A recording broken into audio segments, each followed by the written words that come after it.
good? How are we doing?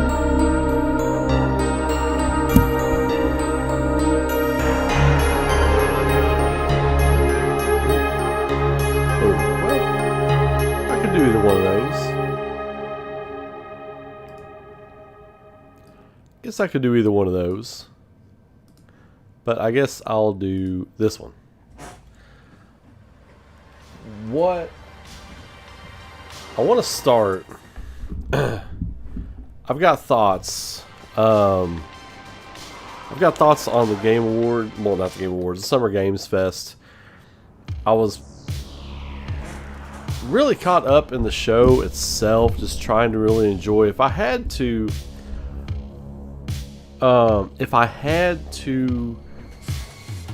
call a spade and keep it real, the show, as far as the content of the show, was pretty mid-tier. There wasn't a lot. Let's see real quick. Try to fix my volume. There we go. There wasn't a lot that I was super excited about. I need to go back and look. I need to go back and look at the show itself again. Because I just need to revisit it. But Resident Evil Requiem was the star of the show. It was the star of the show. I have a friend who was at the show, and he hyped me. He told me, he messaged me, he said, "Dude, there is a video of the actual, like, sound stage arena that we were, well, it wasn't an arena, but the actual big spot they were in," he said, "on YouTube, of the actual crowd watching the Resident Evil Requiem trailer. And it's bonkers. Once the crowd saw RPD, the place lost their minds. They realized they got had. They got pranked, as my kid would say. You got pranked."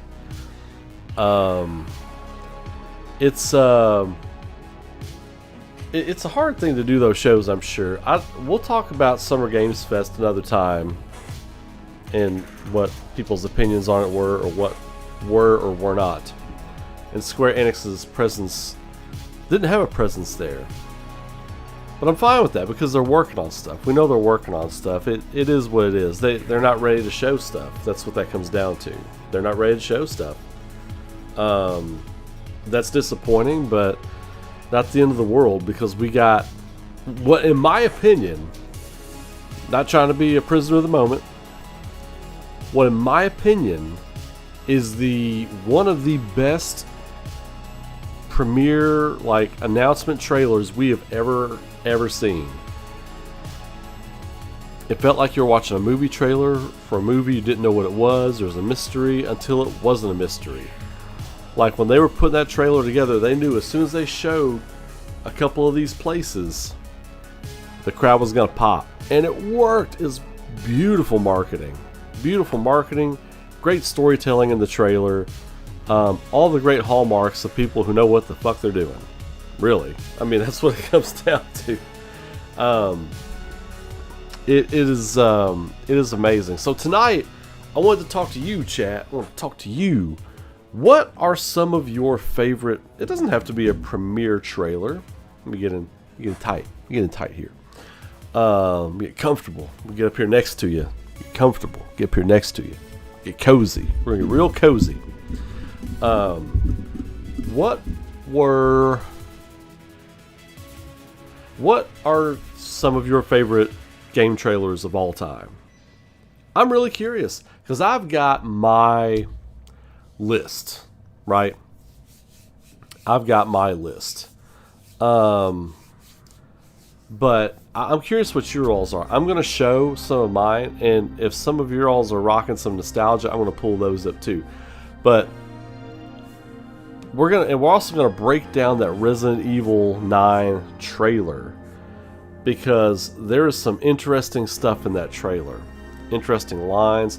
I did Google the voice cast for Resident Evil Requiem. There is a listing for Leon and some other characters and stuff, But some of those actors that are listed are stunt performers. The mocap actors. The mocap actors are also listed in there.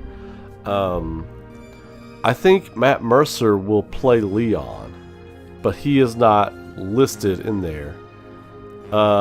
Rest in peace, Final Fantasy VII News. It was an outside shot we were going to get anything. It would have been a crazy big surprise, but I love how Capcom does business. That's why they're Cap God. Cap God is the top publisher in the industry right now, in my opinion. They just know how to do business, and they've got it streamlined. They are light years ahead of every other publisher in this industry, as far as like the big ones, right? They know that they've got their production schedule down. They've got their finances down. They know exactly what they're doing. They know exactly where they're going. In like 2012 or 2013, there was a bit of a shakeup. I can't remember. It was right around the area. There was a shakeup with Capcom, and I think some of the names that you don't see show up in the credits of video games, their finance people, their partners, stuff like that. There was a shakeup with that. And then a few years later, we started seeing Capcom get their shit together. We started seeing that happening. And now you're seeing the fruits of their labors. Here we are, just over 10 years later from this whole shakeup they had. This board of directors, whatever it was, they're on lock. Capcom, every year it seems like they put on a clinic for the industry. This is how you run your business. This is how you run business. When Capcom puts a trailer out now, it has a release date that you're not having to wait forever. You're going to get through the holiday season. You're going to get through the lulls of January. And as we start to unhibernate and start to move about the world again and need something new to play, boom, they're dropping a new Resident Evil on you. Perfect. Capcom, exactly, Chris, exactly. This is my big gripe with Square Enix. They've never met a stupid concept they won't make a game for. And I hate to be harsh, I hate to judge, but they trip over their own feet so much. They waste so much time on your power wash simulators and your other shit that maybe a few thousand people are going to consistently play, and they don't focus their efforts on everything else. Capcom is so streamlined. Street Fighter, Devil May Cry, Resident Evil, Monster Hunter. You can go down the list and down the list. Mega Man. You think they're not working on some Mega Man ideas? That is absolutely going to be happening.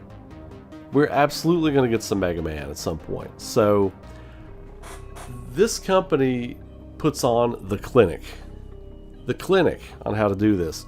So, I loved the playful nature of what the dev team for this game did with the Summer Games Fest. Like, they were like, hey, let's trick the crowd. Let's pull a prank on the crowd. Let's show this thing. Let's show this heavily produced thing, this teaser for the teaser, or whatever you want to call it, and say, you know, you'll see more in the blink of an eye. And Jeff Keighley had to sit there with a straight face the whole time, and you could see he was giddy. As somebody said, it sounded like he was about to cry when he was like, we're honored to have this company show the thing. He was giddy. He was like, I can't wait to see the crowd's reaction the way we've just tricked them. And it worked. It worked on me. It worked on everybody, because when it showed, and I gotta say something real quick. I was lost in the moment. I flubbed, right? I forgot that Grace, like Ethan's daughter's name is not Grace, it's Rosemary. I completely like brain farted on that because she looks a lot like a slightly older Rosemary. So my brain was like, oh, it's the daughter from Final Fantasy VIII. So when I was doing math in my head, I was like, oh man, these characters are gonna be in their 60s. This is gonna be rough to watch, you know? No. And Ashford, and it's like somebody pointed out in my in the chat earlier. It's Ashford. Not whatever her name is in the game. Grace, Ash, something, I forget. But so yeah, I spaced. I totally messed up like the name of the character. But watching them pull that off was so fun. Got me, got everybody. I mean, so when I saw the character on screen, I was like, oh my god, that's a Capcom character. But it can't be Resident Evil 9 because they just told us we weren't getting it. So they got me. I was like, this is RE Engine. This is RE. We're looking at RE Engine. And this is a Resident Evil character. Like this blonde girl is a Resident Evil character. At least a Capcom character. This is at least a Capcom game we're looking at, no doubt. No question. So that was fun. That was a lot of fun. I loved it. Real quick, let's pull up the trailer. I want to pull the trailer up and talk about that. One thing we're going to do tonight is after we do our discussion and breakdown and talk to you all and everything a little bit, here probably about midnight, we're going to move into Clair Obscur, and we're going to go finish Clair Obscur tonight. We're going to get that done. There, I can look about a little more cleanly now. We're going to finish Clair Obscur tonight. Finish the story. I'm going to go and do all the extra stuff another time or whatever, but I'm going to go finish the story tonight, and we're going to move on to new stuff Monday night. I'm excited. New games, new stuff. I'm going to miss Clair Obscur. I'm going to miss it. I can't lie. But on to other things. So, and we're going to do a poll on the channel based on some of your suggestions, what you all might want to watch. So what I'm going to do is I'm going to pull up the Resident Evil 9 trailer. I'm going to pull up another trailer, and we will look at the comparisons, and I will show you all exactly what I was talking about. So when I was doing comparisons in the thing earlier.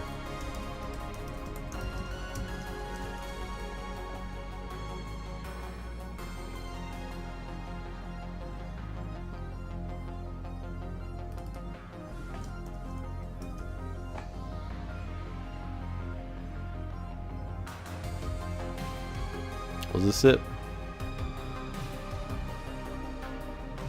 Yeah, this is it. I gotta make sure I find the right trailer.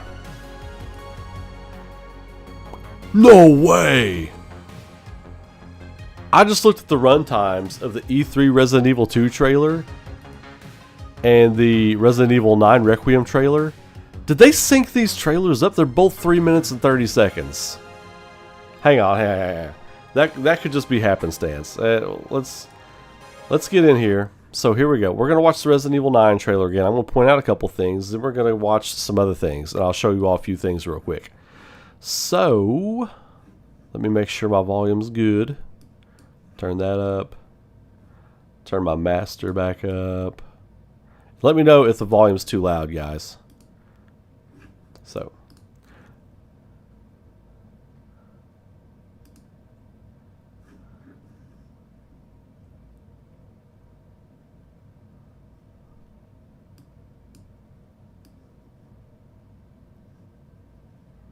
There we go. Right there. Do that. Right there. And I'm going to pull my chat over here. And we are kind of good. Kind of good. Here, hang on.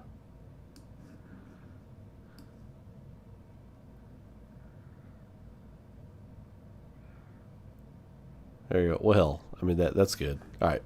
We can roll with that. What? Here, hang on.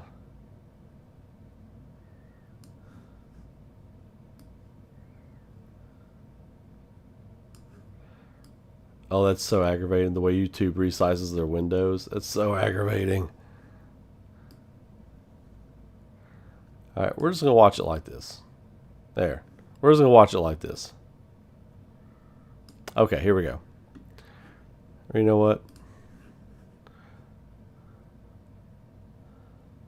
There we go. That's what it's supposed to be. Okay, here we go. Sir.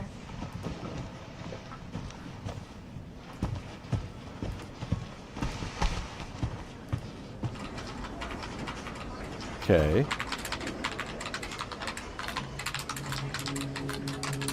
Let's fix this 1080. Quality 720. No. Boom. There.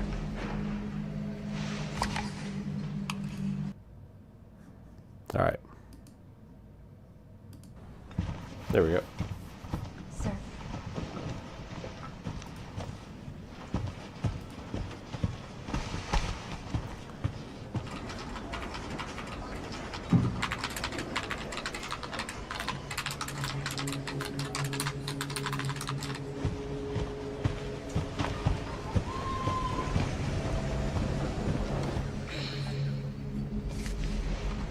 This trailer gives me vibes, and I'll tell you what I saw from like a director's standpoint.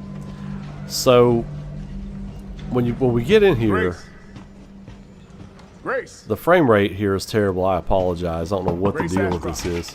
Yes? Okay, My office. so yeah, the frame rate is awful on this. Hang on a second. Am I going to knock this down to 720? Oh my god, really? Grace. Grace Ashcroft. Yes? So one thing I've noticed is they really went hard. Like all the stuff back here, what they did is they gave you vibes to take it back to basics with My Resident office. Evil. Oh, I think we're going to get some detective coming. work in this. I think we're going to get some investigative kind of stuff, which is going to be fun. Finding files, putting clues and stuff together. So this whole opening part here kind of takes it back to basics with, you know, If this is about the people have report gone you missing in asked the for Arklay yesterday, Mountains. You it'll know, be Resident ready in Evil 3 1, when no, Bravo no, and 2 Alpha days Team are tops. set Put a into hold the on that Arklay for now. Mountains to the Spencer Mansion to We found another investigate body. what is going One that on. exhibits the same pathology as the others we've been investigating. Now I need a good technical analyst on this. Okay. Yeah, exactly. You can see what's on her computer monitor. I need your eyes. So if we go on the back- crime scene. The Renwood Hotel. God, I hate that this is like, the frame rate is so bad on this. I know.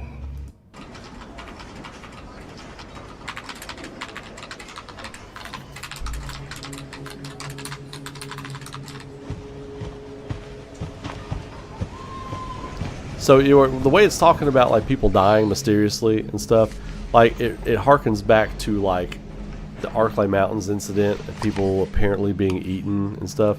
So yeah, there is, well, never mind. It was actually on the screen. They're talking about the mysterious disappearances and the virus and stuff. It harkens back to the first Resident Grace Evil Ashcroft. game. Yes? Here, let me do something real My quick. office. Coming. I just can't live with this frame rate. I apologize. We're gonna have to do something different here.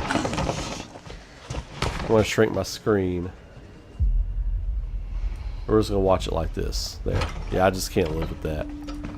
Can't live with it. If this is about the report you asked for yesterday, it'll be ready in 3.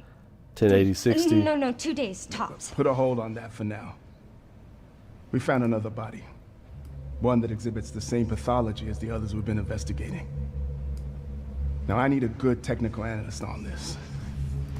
Here we go. Okay, so I'm gonna fix my screen. I apologize. Let's see here. We're gonna go.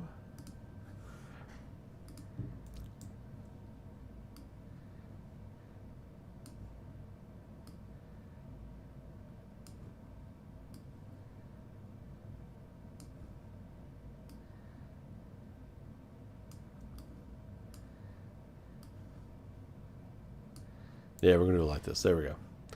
Now. Okay. So. I need your eyes on the crime scene. The Renwood Hotel.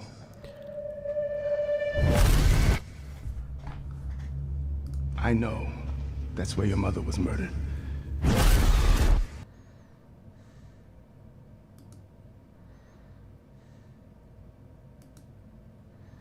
So That's where your mother was murdered.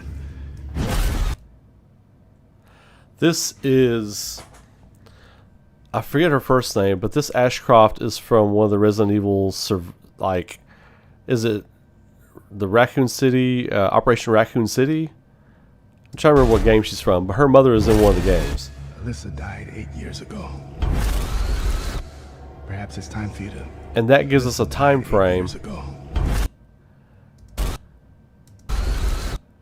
So right there, Alyssa died 8 years ago. this right here looks like it's architecture from like inside of one of the Raccoon City police departments or something like that. Perhaps it's time for you to... Especially with the way the doors look. Of course, that door could be any building in the world. But... Grace.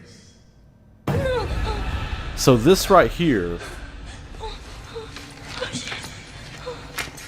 And I did all that rigmarole to bring it around to this right here. All of that with this Grace character winding up here, I think all that stuff they just showed us could be prologue. Could be prologue stuff leading into the main game. Like you have to, it's like an Ashley Graham situation. Like she's sent in to investigate this thing or whatever. This madman who's here, whoever this guy is, who says she's like the chosen one or something like that. Like he wants her for some reason. I think you're gonna have to break her out with somebody, and then you're gonna do tandem kind of work, like just what my brain's thinking right now. She's going to be doing investigative kind of stuff, and then you're going to be doing investigative stuff also, but like action, the running and gunning. And where she's an FBI agent, she'll be field trained, but she's not going to be as good as like a Leon or somebody like that, you know, or like a Jill Valentine, which is who I hope it is. I hope it's Jill and Leon finally getting their tandem stuff going on, but we'll see.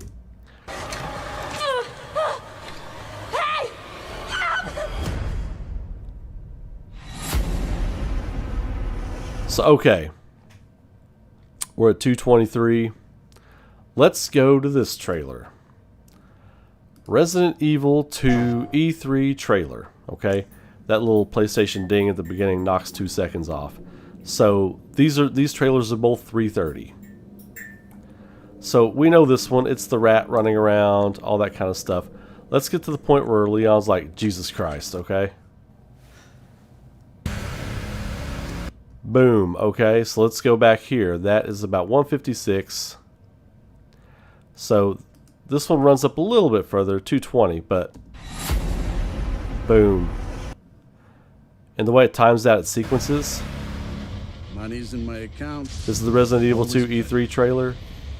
Attention, all citizens. Shows Raccoon City. Shows shots of Raccoon City. Don't make my mistake. Little talking. Little dialogue from the If you see one of characters. those things, uniform or not, I'll let this run. This is such a great trailer. you do not hesitate.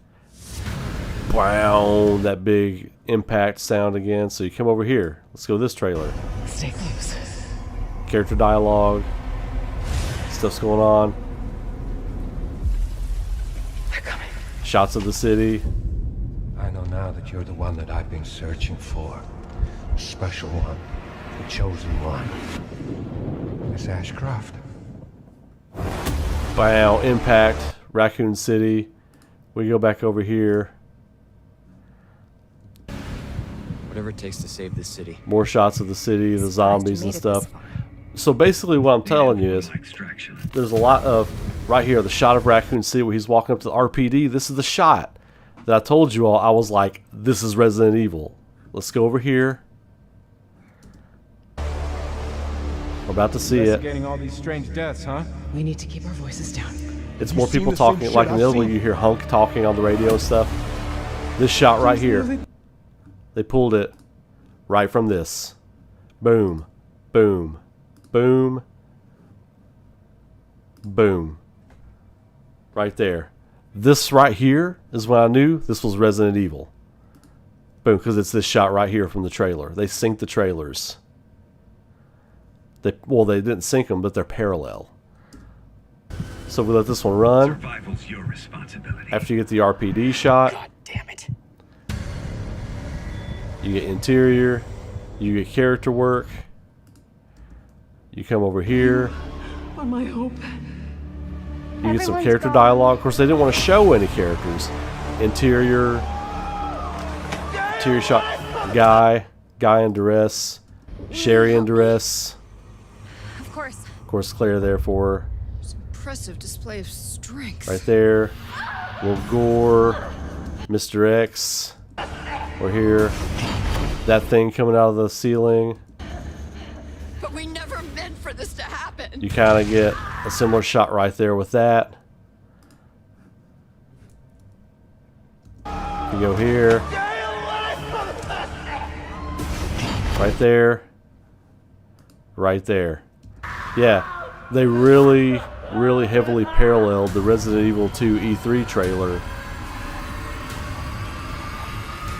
with, well, the Resident Evil 9 trailer. Right there.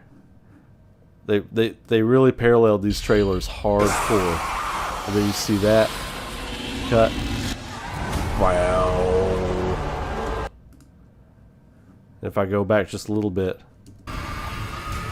after Leon says it's coming back. It's coming. It's coming back. Wow. Title. Boom. That's what they did. That's what they did. And from a director's standpoint, I was just like, wow. Wow. It was so good. It was so good. Okay, from Outbreak. Yep, thank you. It was so good. Like, but yeah, so I'm really excited for where this is going because they're taking it back to basics. Taking it back to Raccoon City is also kind of symbolic of taking the game back to basics. Like you're looking for like someone who is like what I think is going on is I think you've got someone who is got a base of operations set up in the ruins of Raccoon City and is operating out of Raccoon City. That's what I think. That right there, that February 27th release date on like all platforms, that was crazy. Let's see, is there... Nope, no Switch. January 25th, 2019. So it lines up with what they do. It really lines up with what they do. I'm excited, man. Like, I don't know. I love Resident Evil. Seeing this, people were like, "Oh, they lied. They had to lie to make it." Just shut up, man. They wanted to make it fun. They wanted to misdirect and have a good time with it. I'm super cool with it. So the voices in the trailer, I think we hear Jill in there. There might be Leon in there. I'm not sure. It's hard to tell if that's Matt Mercer, because I'm sure they would bring Matt Mercer back to voice Leon. But we'll see. I'm really hoping that... we get a demo for this. Like, say, sometime around September, October maybe even. I really want to get a demo to get a feel for how this game's going to play. Even if that is a prologue with her and she gets captured at the end of the prologue, maybe make the prologue the demo. You're running around as her. You kind of get a feel for how things work in the game, what the POV is going to be, how are the weapons and items and allocation and inventory management going to work in the game. And you can do all that with her because she is a field-trained FBI agent. It's not like Ashley Graham running around Resident Evil 4. It wouldn't be like that. This would be different. She is an FBI agent. She will have some kind of understanding of how to do things and how to use weapons and all that kind of stuff. So we could have the prologue playable. I think that would be excellent. Give us a feel for it. And then when the game comes out, if you've played the prologue, you can skip the prologue. If you've played the demo, you can skip the prologue and go right into the game. I think that would be a great way to tide people over until the end of February. But what do you all think about that?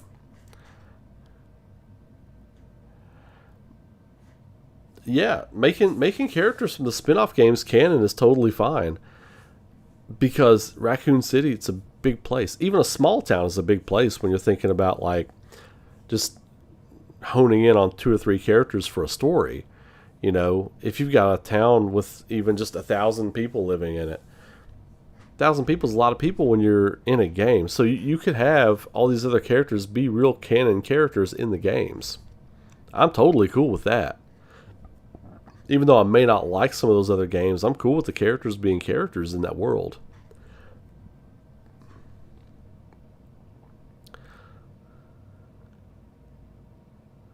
Yeah, we'll play as Grace. We'll get to know Grace and we'll get to play as her for sure. Because, you know, she has ties to Raccoon City.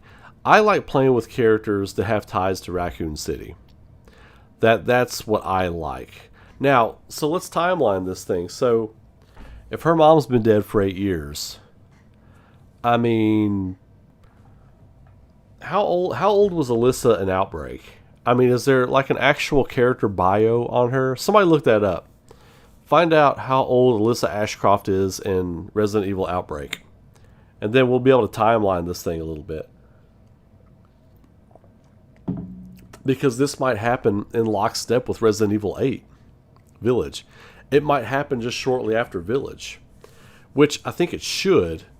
Because that was the whole point of that ending of Resident Evil Village. Was that BSAA was going to be, you know, or Jill and Chris were going to be having to look into BSAA, you know, at least Chris for sure, you know.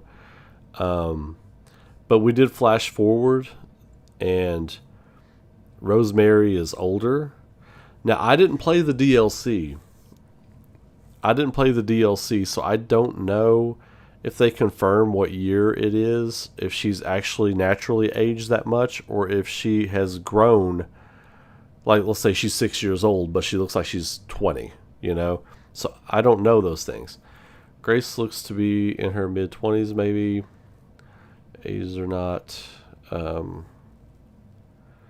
Okay, so Alyssa's 28 years old. So, yeah, okay. So, Alyssa says she died 8 years ago. But she didn't die in Raccoon City the way they're making it sound. She was murdered by somebody. So it could have happened shortly after. So this game could happen anywhere from like 10 years to 20 years after Raccoon City, which still puts us in like 2018 at most, or whatever. So, you know, our characters are about our central core Resident Evil family are about the age they are in Resident Evil 8. So, okay.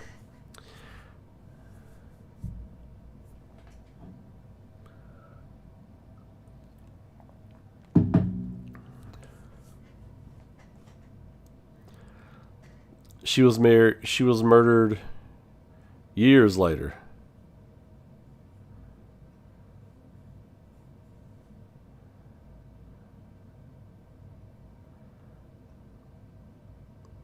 Oh, no, not at all, Faith Giant. I just haven't been on Discord yet. Let me check and see if I got it real quick. Let's see here. I do have a notification.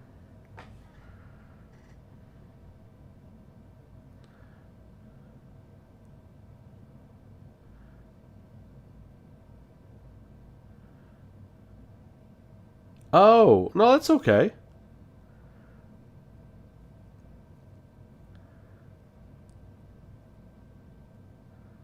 Oh no, that's fine. It's okay, Faith Giant. No, I didn't.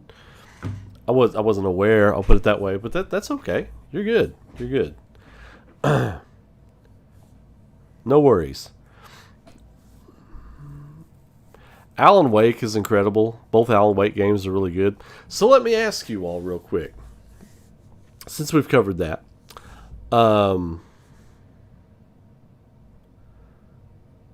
What are some of your... What is your personal favorite game trailer ever? I'm going to run a couple of mine. You just saw one of them. Actually, you just saw two of them. The Resident Evil 2 E3 2018 trailer was god tier. I was watching that presentation live and I lost my shit. I completely lost my mind. I was like, wow. I wasn't streaming stuff full time then. I wasn't doing that back then. I was just watching. I was just as a fan, you know. But that was amazing. I remember watching that live. That was amazing. There have been other really good trailers. The Summer Games Fest Rebirth trailer was awesome. Of course, who can forget the thing that really started my YouTube adventure, if you will, was that 2015 E3 June Final Fantasy VII Remake trailer.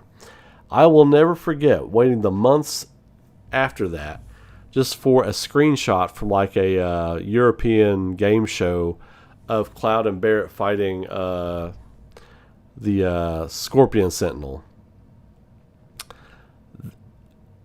And that's all we got until like, shit, what was it? 2019. That was all we got. It was like, is this game still happening? Is this game still happening? And I can't really... Yeah, that was rough. That was rough. Giant Metro fan, and when they showed Metro Exodus for the first time in 2017, I was tweaking out. Yeah, dude. I remember a lot of people had that same vibe. I know a lot of Metro fans. Remake announcement trailer is the only trailer that's ever made me actually tear up. Lords of Rick G. Rick G. I think you know me pretty well.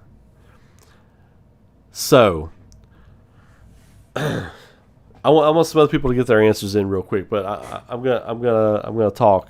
I'm gonna talk some of that.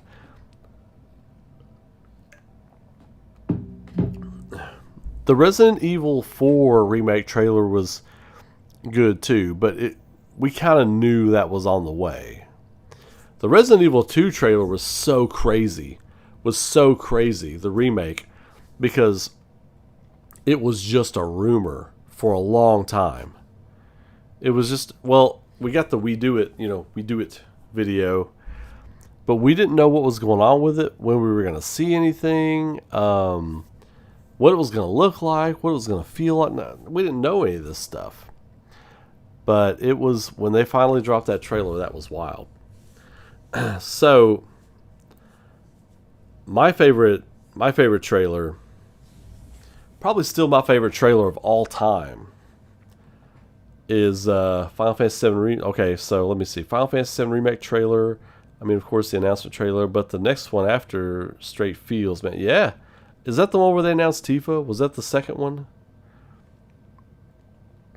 Not sure if it's my favorite ever, but I love the trailer for the first Force Unleashed. That was a good one. I remember that trailer.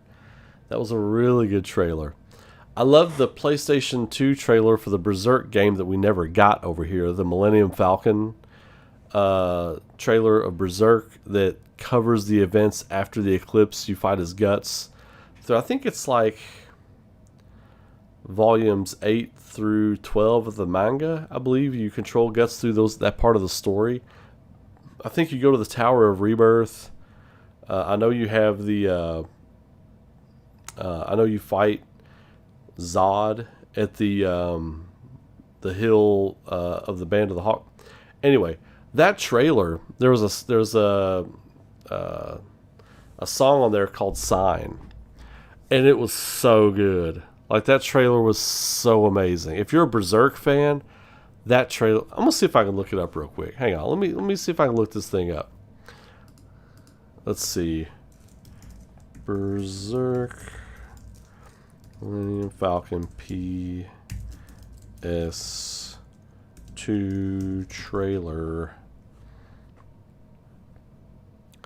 Berserk PS2 trailer. Oh man, this thing is old. This thing is old. Hang on, let me see. Da, da, da, da, ba, ba, da. Yeah, there was this banger of a track from Susumu Hirasawa.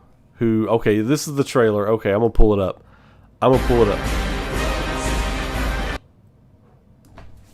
Oh, I love. That's one of my favorite game trailers of all time. One of my favorites. I love that trailer so much.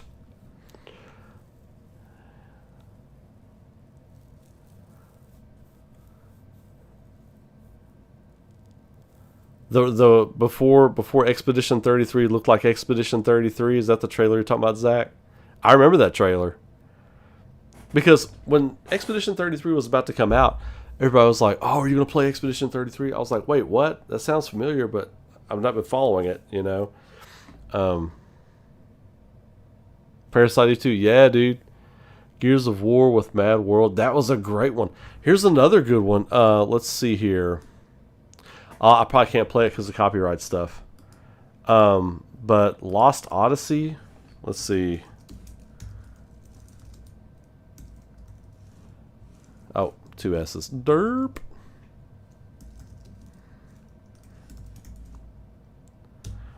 Oh, this is the one. I can't. It's gonna play White Rabbit. So I can't. Yeah, I won't be able to play it because YouTube's gonna catch it. But that's Lost Odyssey. That's another great trailer. Y'all should. Lost Odyssey is a great game. I think we're gonna play that on the channel here soon. As soon as I find a way. This was given a treatment to suppress memories of her original discoveries years before by Dr. Greg Mueller in Raccoon City Hospital. This may be a genetic thing like Sherry. Angel, you might be right about that. I haven't really gotten to think much about theory deep diving on these characters yet. But I'm still reeling from that trailer.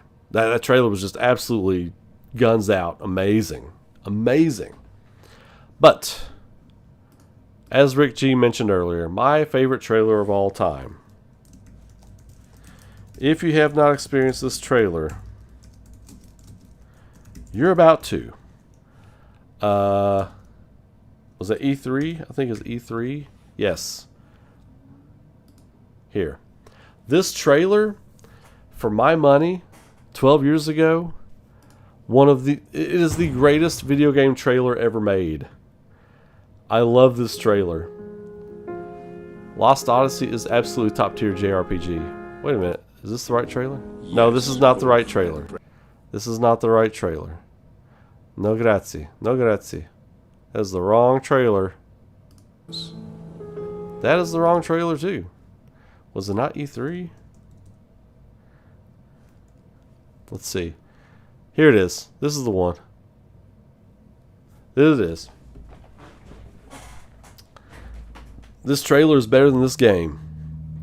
Lords of Shadow was a great, fantastic game.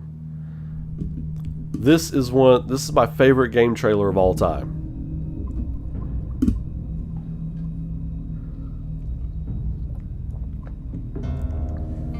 Lots of movies have ripped off Lords of Shadow, or borrowed from. Games have borrowed from this trailer. Movies have borrowed from this trailer. Games and movies both borrowed from the Lords of Shadow. I've seen it. That Dracula Untold movie that came out, I forget when it came out, over 10 years ago. It was Lords of Shadow, basically, wrapped around the actual legend of Dracula and Vlad Tepes and all that. I absolutely adore this trailer.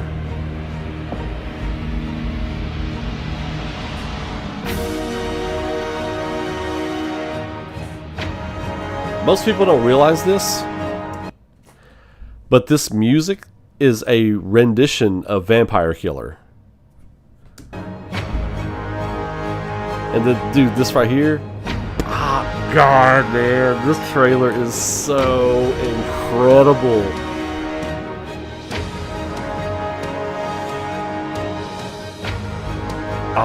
God. God damn, man. Every time I watch this trailer, I'm like, this is how you do it, man.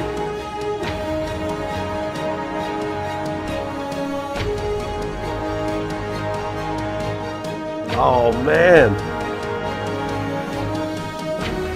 The music is powerful. The scene is powerful. The tone is powerful. Everything about this trailer is powerful.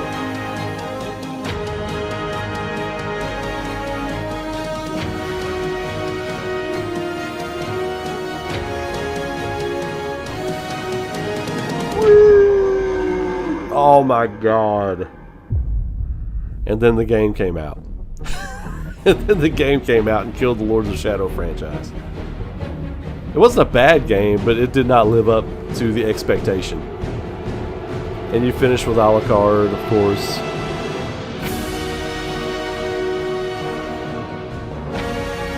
Who looked like a roadie in the game. Like some kind of like heavy metal, like guitar tech roadie in the game. I didn't like Alucard's look in the game. Anyway, anywho,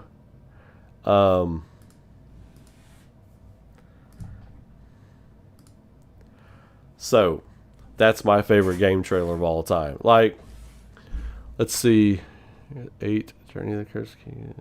Trailer really hit. Yeah, the Dragon Quest trailers always bring it. Those are always really good.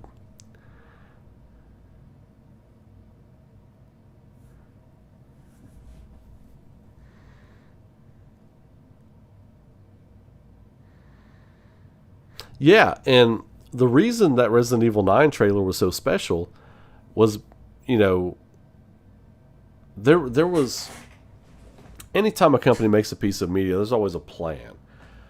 But there was a direction, there was a motive, there was a plan, everything in what they did in that trailer to make your brain think Resident Evil without knowing it's Resident Evil. I feel like that's what the game is going to be. Like, make you like, oh, we're back. Like, we're back to Resident Evil, but it's new. Like, it's a new direction, but it feels like it feels like a natural new direction. When Final Fantasy 7, when Resident Evil 7 came out, I just don't like that game. I just don't like that game. It's not Resident Evil. It doesn't feel like Resident Evil. It doesn't smell, taste, you know, grab me like Resident Evil, whatever. It's not even like Coke Zero version of Resident Evil. It's not Resident Evil. Resident Evil 8 is Resident Evil, not because Chris is in it, but because it feels like Resident Evil. Like, that was my whole thing. And first person takes me out of it, to be honest, because I want to see, when you're playing Resident Evil, you're not playing any random first-person game. You're playing a story. You're playing a horror story. And if I can't see the character, I'm not in the story. I'm not into the story. You're the character. I don't want to be the character. That's so lame. Give me your character. Let me experience this story through your character. Well, first person, Ray, you know, you're the character and everything. No, I don't want that. If companies decide to do that, there's nothing I can do about it. That's fine. I can choose to take my money elsewhere, and that's what I did with Resident Evil 7. I think I finally did pick it up when it was like super on sale. Like, I got it in the bargain bin, like the collector's edition or whatever it was. They had all the DLC and stuff with it for like $14 or something, just to have it on the shelf. I didn't really want to play it, so I did crack it out and play it, and I did not like it. Resident Evil 8, I liked Resident Evil 8 because it felt like Resident Evil. Resident Evil 9, I feel like they're going to have a formula. They're going to be like, okay, here it is. This is the new direction of Resident Evil. Because they have to get us invested in new characters if they're going to keep making these games. They can't keep going to the well with Chris and Leon. give us new characters, kind of like what they did in Village, right? They had Chris with Ethan Winters.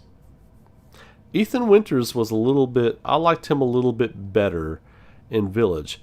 But again, I don't see the character on the screen. I don't care about the character. So that's my whole thing. It is just one of these issues with me. It's a storytelling thing. Like, I want to see my character on the screen. I want to see the character who I'm supposed to be experiencing this tale through on the screen. And if I'm not doing that, let's see here. There we go. If I'm not doing that, then you've lost me. And I'm not the only one. So I feel like the trailer did several things, but one thing it did is it was like, here's a new approach. This doesn't look like Resident Evil, but we're going to make you think Resident Evil when you're watching it. And that's exactly what they did. And then when they finally dropped the RPD, like, that was when I was like, oh, okay, yeah, absolutely. When they did the moments with Leon syncing up the Resident Evil 2 trailer with the Resident Evil 9 trailer, that was genius.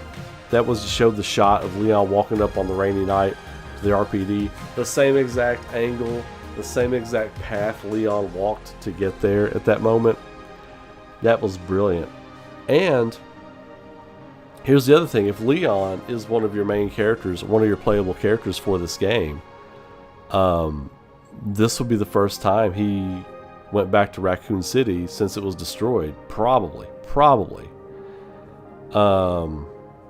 But yeah. If Cyberpunk 2077 was first person, I would have been into it. I would have checked it out. I would have been into it. But it wasn't, so I didn't.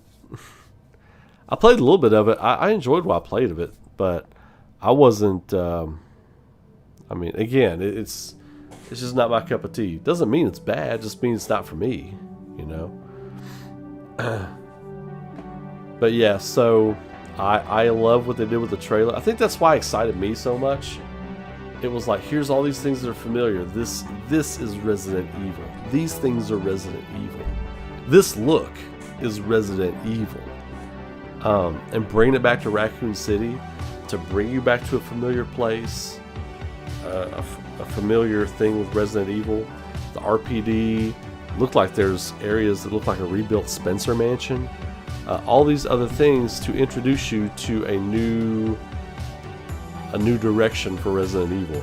Bring you home to send you on a new journey. It's a classic trope. They use it in stories. They also use it when companies are reconfiguring things. They'll say, let's get back to basics. Let's get back to what makes us us. And we've all seen these videos from companies who, you know, not just video games or whatever, but that make things, that make products or whatever. It's like, we realized we got away from things a little bit, so we're going to get back to what makes us us. And we're going to go this new direction with this new initiative. They do it all the time. That's what we got with this.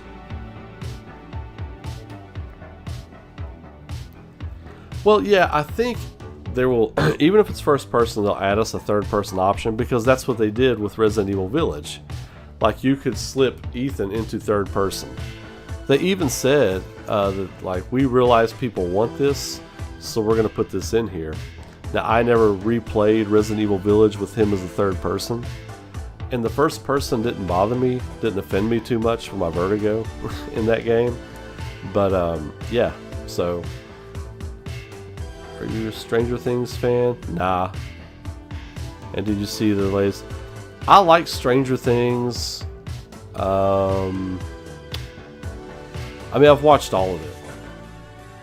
But I guess I just kind of started losing interest in it around season 3. Yeah, I think I lost interest in it around the end of season 3. And then when they did the Nightmare on Elm Street season with Freddy Krueger, not Freddy Krueger, in season 4, I think it was. I thought that was okay, but yeah, for the most part, I kind of lost interest in it. It's fun. I think what lost me in season 3 was, like, we know it's in the 80s. We know it's, you know, we know that's when this takes place. Just tell us a story. But it was like every time you turned around, look, it's the 80s. Hey man, did you realize this song was from the 80s? Like every time something happened, it was an 80s song all the time. Hey man, it's the 80s. Remember roller rinks? Hey man, it's the 80s. Remember tape players? Tape cassettes? Remember this? Remember that? You know, I was like, I get it. It's in the 80s, my God. Tell your story. They just beat me over the head with that stuff too much, and I notice things too much. I'm almost like the guy in Psych. You ever watch that show Psych? He walks in the room, he just starts noticing things. Hyper something. I'm like that, and that's not. I wish I wasn't like that because it makes me not enjoy things sometimes. But I just notice tons of stuff. And that's probably one of the reasons I've got a lot of followers on this channel, because I will notice things that sometimes other people don't. And I wish I wasn't that way, because it makes me not enjoy things. But it made me not enjoy Stranger Things, or when it got around to season 3. Oh, did they, Zach? I heard. Where was that at? I'm not trying to pinpoint your location, but I forgot where. I thought it was somewhere in Minnesota. Maybe it wasn't. I can't remember. But I remember somebody telling me before that they knew where the mall was that they filmed that at.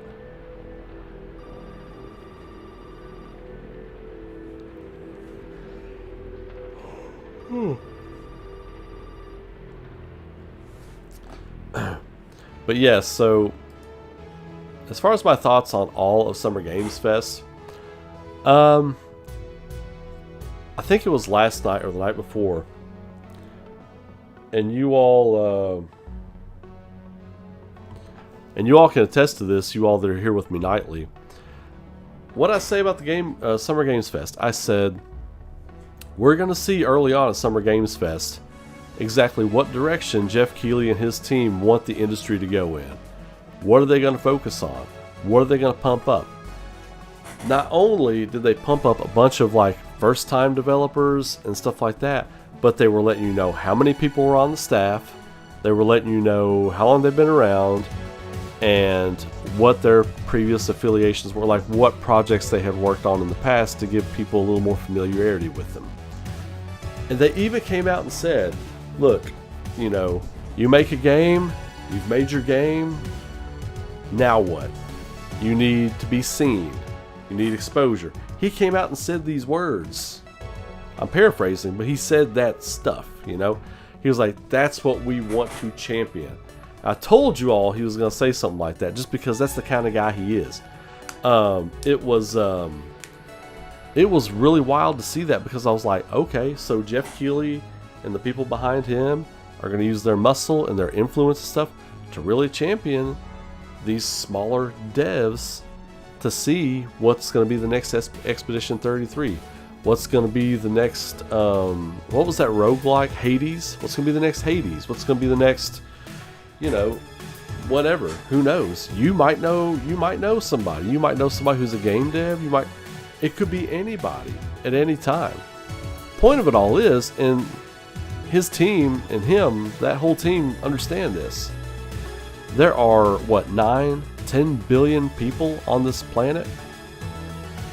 And if you take half of that, not even half of that, take 30% of that. Let's take 3 billion people. 3 billion of those people could be your audience. Now, I'm not going to say 10 billion, because there's some people in tribes that have never seen a TV. That's probably not going to be your audience. Those numbers count. Those numbers count for the whole worldwide population, but they're probably never going to be your audience. So let's take 3 billion people. Let's take a 30% slice of this pie. 3 billion people could be your audience. They understand this. There's enough to go around. There is enough to go around. You find your audience, you stay loyal to that audience, you give them something they love, you keep giving them that thing they love, and they will love you back. They understand this. They understand this.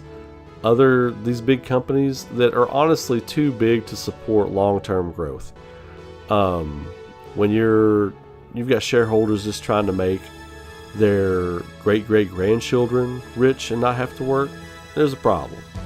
So not that there's a problem with you trying to take care of them, but you know, that money should go to the people helping you make your things now and helping them take care of their descendants as well. Everybody in the video game industry should have some form of generational wealth at this point, and the wealth disparity is crazy right now. And I know the games industry has lost a lot of money, but let's not pretend that the people making decisions and in charge aren't making bad decisions. They are. I'm not talking about, I see a lot of people online talking about, like, you know, whatever their identity politics are. I'm not talking about that. People get into that conversation. It's a gross conversation. Look, cream rises to the top. Cream rises to the top. If you're going to work on my project, I don't care about any of that stuff. I care about the gray matter. That is it. The only color I care about, the only thing I care about, the only representation I care about is what's between your ears. The gray matter right here. That's it. What do you got right here? What do you got in your heart? You got the drive, you got the will, you got the knowledge. You can be on my team any day of the week. So I don't care about this other stuff. And Jeff Keighley and his team, they understand that. They understand that, and they are pushing that. Jeff is a great ambassador for gaming. You're absolutely right, Zach. It was wild to see that tonight, and we talked about it. We talked about it last night or the night before, one of the two. But we absolutely talked about that, and he basically led the show with that mission statement. So I'm excited to see who the next group of people are that pop off. Newsflash, everybody could. If you go make a good thing, you can now get out there. If you make a good thing, you get the right people behind you, and you put the work in, eventually you will find someone that'll help you put that thing out there. If it doesn't happen immediately, it's gonna be a fun time to watch in gaming right now. I'm excited. Who knows who's gonna make the next Clair Obscur? Who knows who's gonna make the next Hades? Who knows which indie company is gonna make the next Legend of Zelda? Who knows which indie company is gonna make the next Final Fantasy VII? Who knows? It's all possible. It's all on the table. Unreal 5? Let me tell you something. There's a guy in our chat. I don't want to out him. He's a good buddy of mine. Brilliant game developer. Has a brilliant mind for it. You give this guy Unreal 5, you give him the keys to the Lamborghini, he's going to make some crazy shit. He's going to make some crazy shit. I can't wait for everybody to get their hands on that technology. I can't. Because he's going to help me make a game too. He's actually currently helping me make the ARAURA game. So, yeah, it's going to be wild. It's going to be wild, people. I can't wait. So I'll tell you what. I'm going to take a quick break. When I come back, we're going to get into finishing Clair Obscur. My goal was to start that at 12 midnight so we can wrap it, put a bow on it. I'll do my thoughts and my instant reaction to the ending and the story as a whole. And we can have a conversation about it. But yeah, let me get just a break. Let me get a fresh drink. I'll be right back in just a few minutes.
Okay.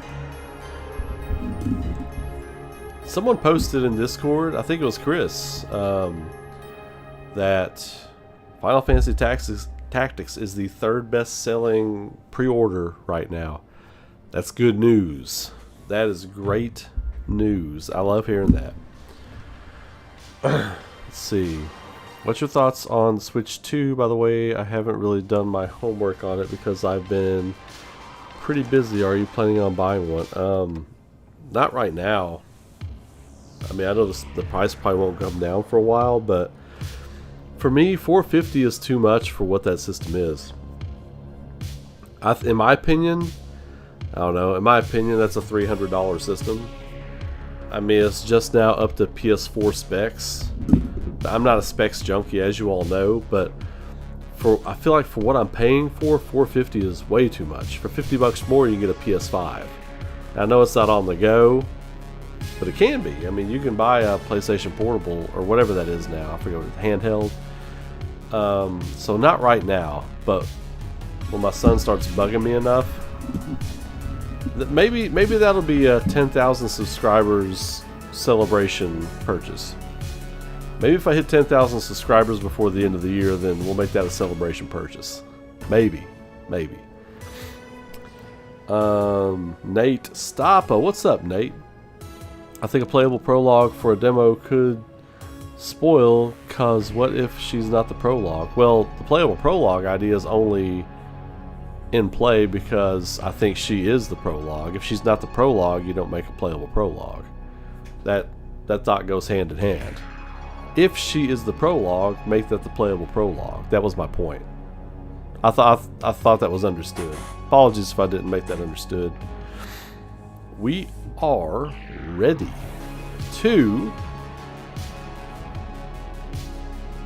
Yeah, crazy. Crazy for what that is. That's like going out and laying down $450 for a brand new PS4. I know they're not completely the same, but to me it's same enough, you know. The appeal is that you can take it with you. Okay, $399.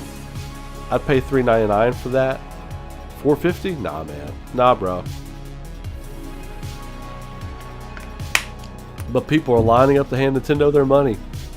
I work like really close to a GameStop, and once a week I'll go into my local GameStop, and they'll be like, "We've got 5." I went in there yesterday. They're like, "We have five Switch 2s left. If you want one." I'm like, "Nah, I don't want one.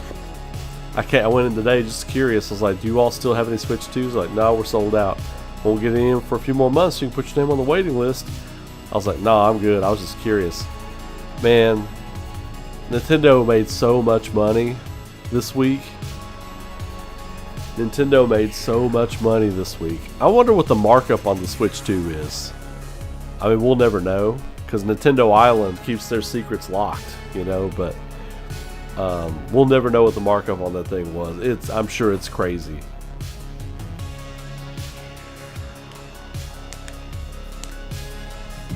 Yep, exactly, Zach. You can play a nicer version on other systems, for sure. But you can take it with you. I'm not mocking that. That's a selling point. You can take it with you. I mean, I think that's really cool. But not enough to make me lay down $450 for a system. Anywho, it is time for more to finish Clair Obscur tonight. We've done all the character story stuff. We've done all the finish it up stuff, for lack of a better way of saying it. So we are ready to rock, ready to go fight the final boss, who looks like Renoir. It looks like it's going to be Renoir, some version of him. So let's go ahead and switch it up.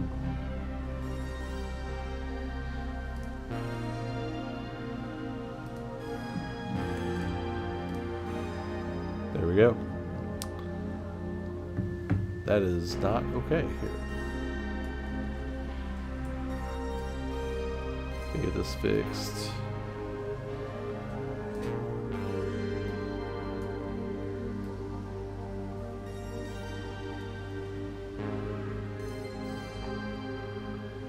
I've got this light right in my eyes, and I know, like, intelligence would say to just get the light out of your eyes, but I don't want to readjust all my lighting again, so I'm just going to deal with it. There. Okay. Alright. We turn off the Resident Evil music. Doesn't have to be so creepy up in here, man. Doesn't have to be so creepy. The volume's good. Sounds good. Alright, let's do it. Go to sleep. To Lumiere.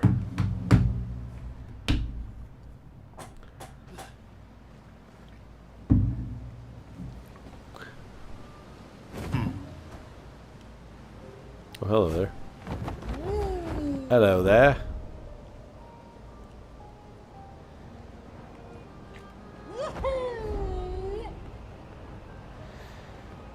I'm really chomping at the bit to do some of these other areas, the underwater stuff, Renoir's draft, all these things.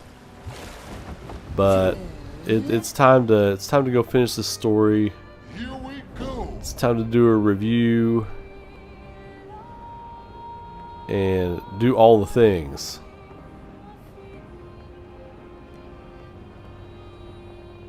What is that?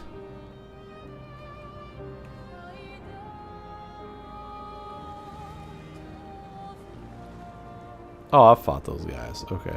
Hang on tight.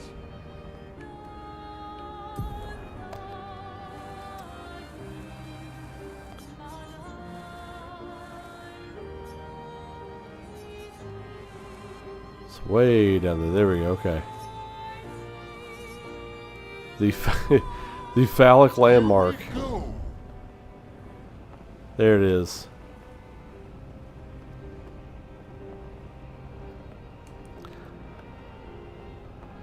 Endless Tower. That's where I'm anxious to go fight right there. I want to check that out.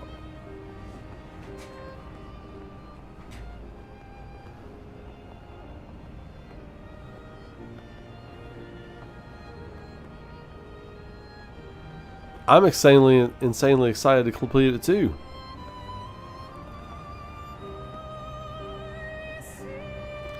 Kind of sad, to be honest. I'm like, man, it's almost over. Through the sky.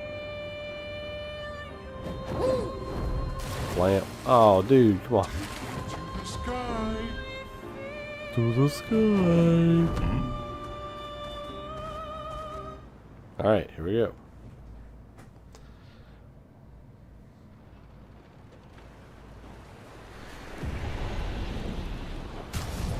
Make sure we're not starting hurting. Okay.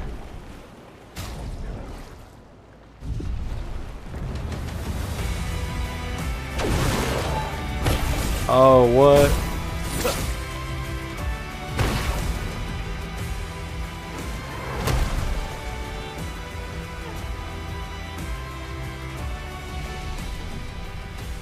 It's playing the song. Wow. This color of Lumina here. Interesting. So was I right? Is that Verso?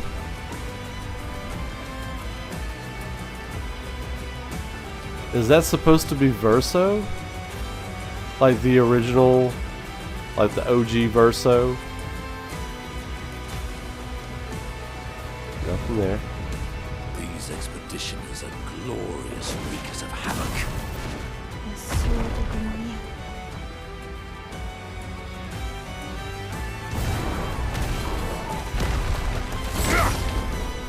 All right.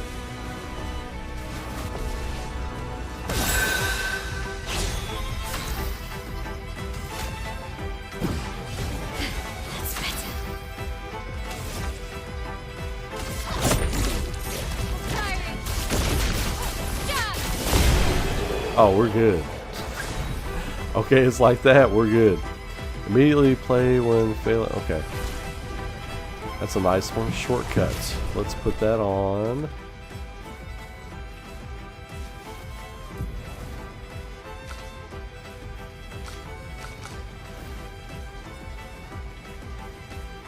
Take that off.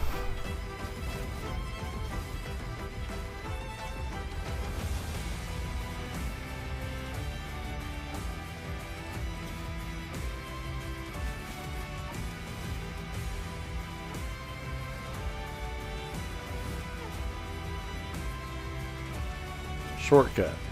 Where was that? Oh, here it is. Let's see it. 16. Okay.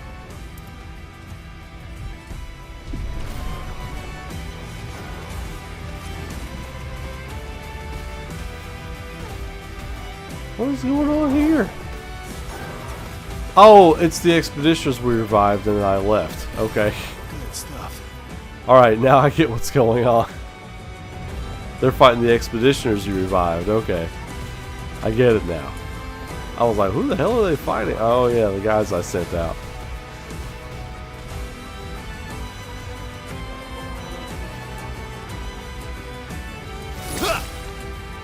Try there. Okay, there we go.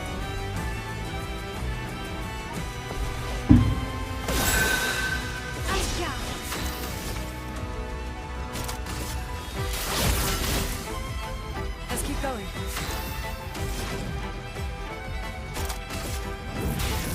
Elements converge.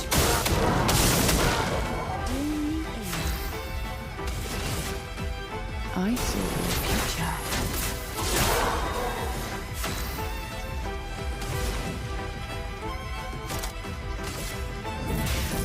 Elements converge. Wait, why is... Hang on a second.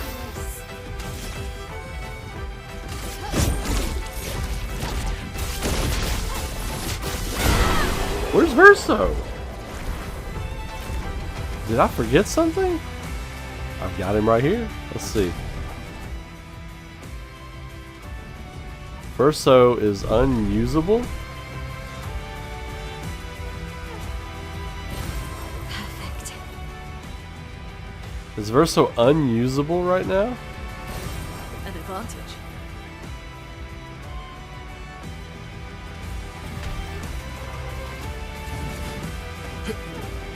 Can't get up there, can I?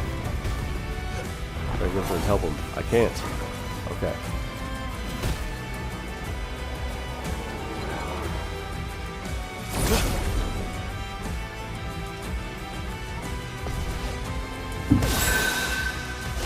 That's better.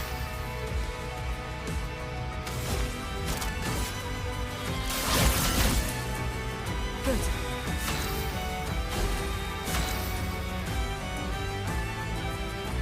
Let the ink flow. Yeah.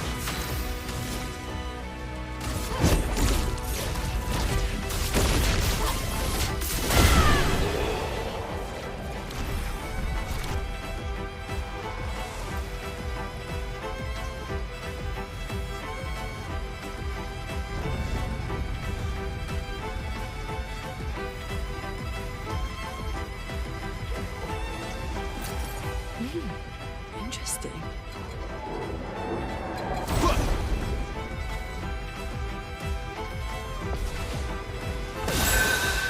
Ready to go.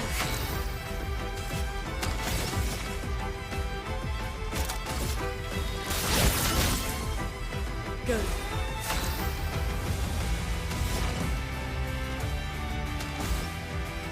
Ready. A storm is coming. I'm ready.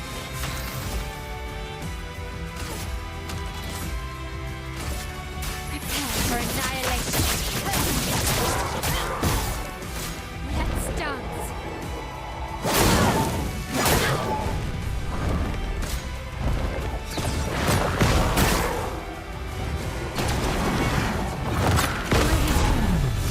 I was lucky to block that. Very lucky to block that. Everybody, let's go.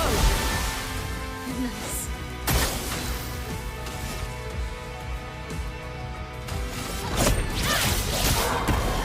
Chroma is flowing. Elements converge.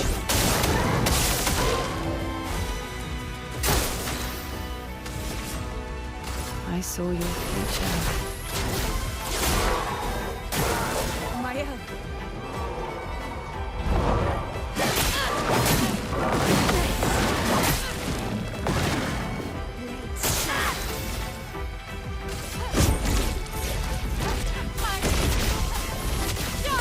Nice.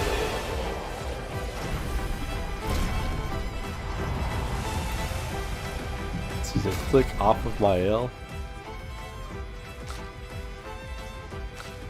Oh, Ciel. Oh, okay. I don't know why I had her selected.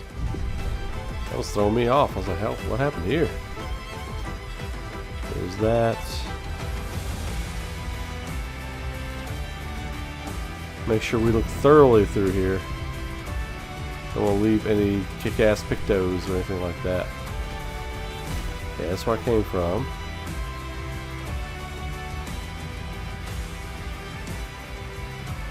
About to leave some chroma over there.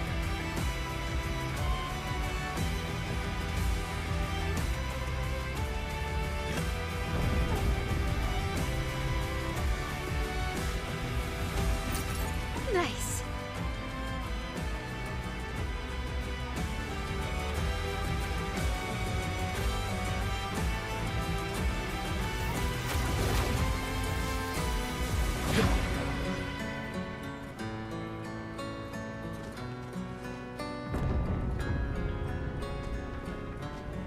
Oh, this is where you're running around with Gustav in the opening.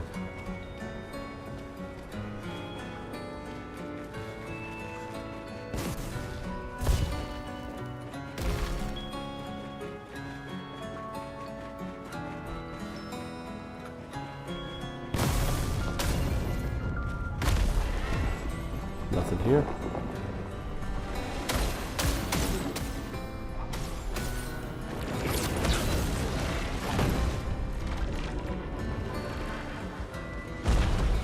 Yeah, this is where Gustav was in the opening, in the beginning.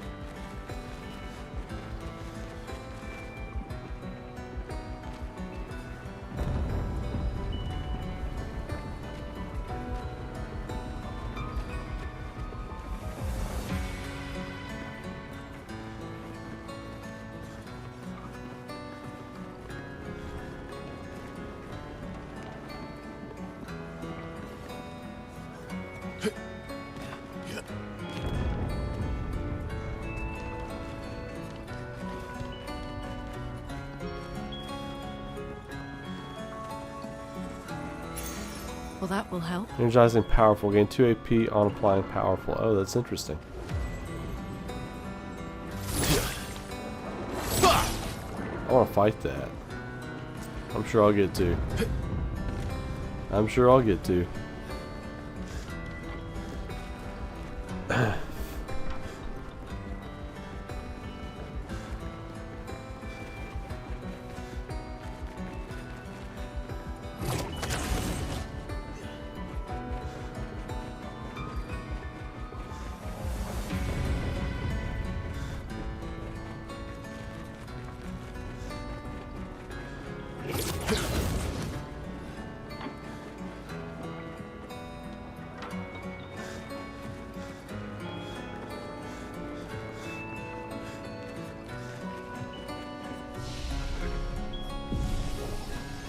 Okay.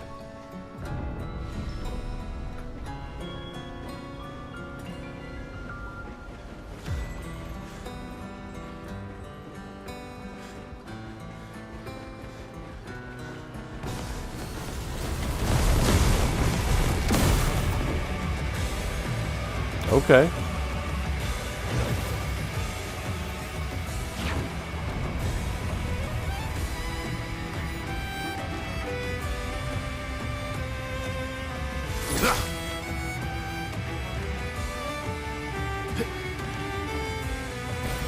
Peaceful.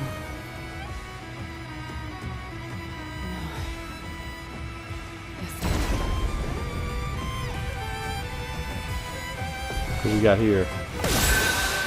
Feeling better. We got Smooth Criminal over here.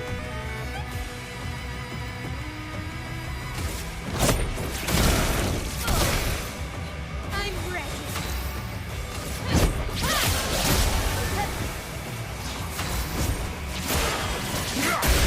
Boom.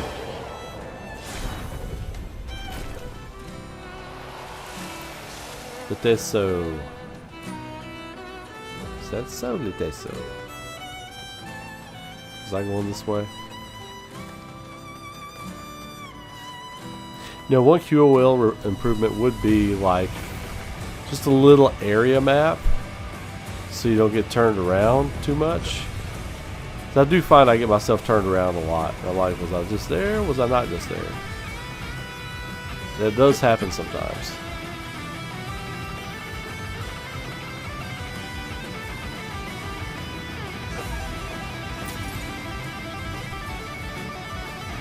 Oh man, this solo is going.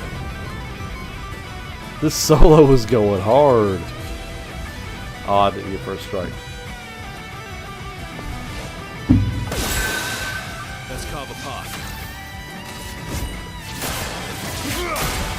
Thanks for coming. A storm is coming. On guard. I would have lived. Night night. Night night.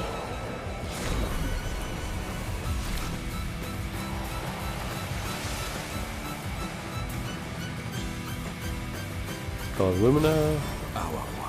Splendid Chroma Catalyst.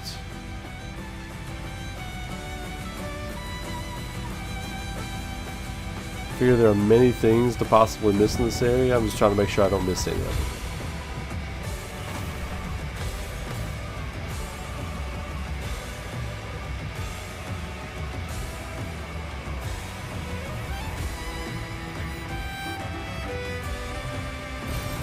Useful?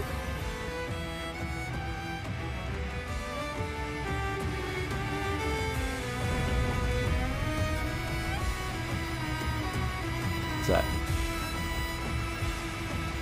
Oh, that fooled me. It's just pink light shining on that wood. Okay. I got food.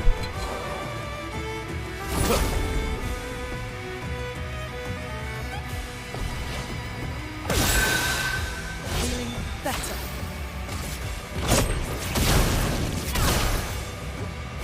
That's better.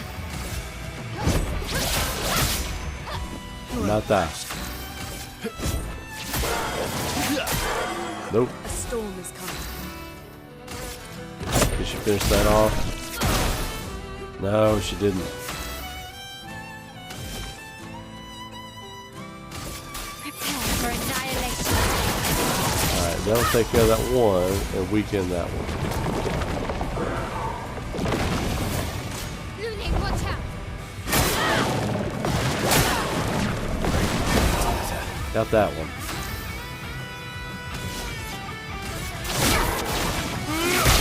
So much potential. Let's do it. There we go.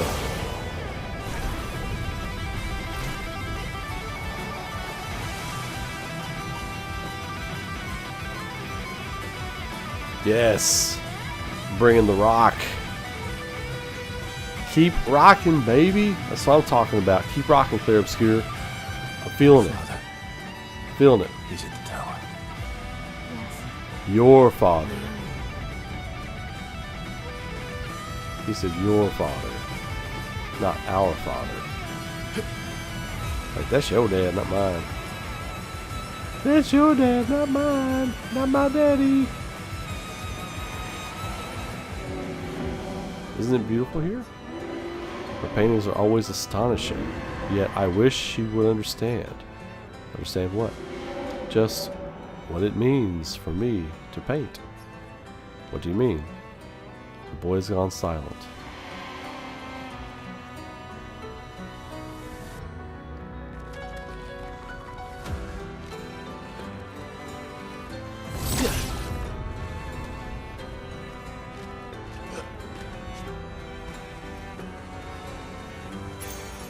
Nice. Charging stun, plus 5% of a gradient charge on hitting a stunned enemy.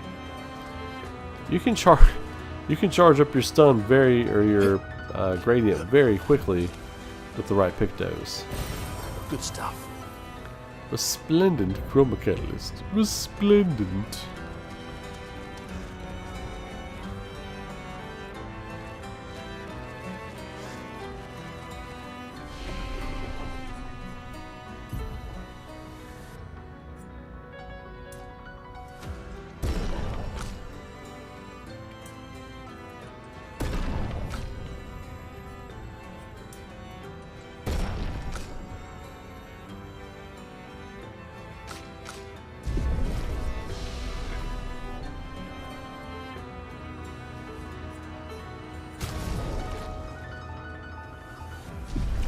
think it's fine right now. Just ready to get to the end here, I believe. Rest. There we go.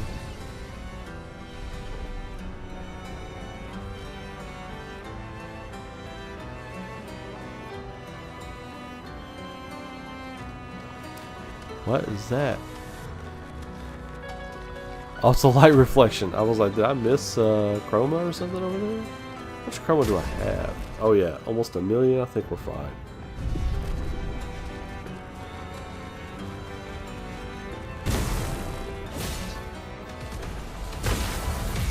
Something in my eye.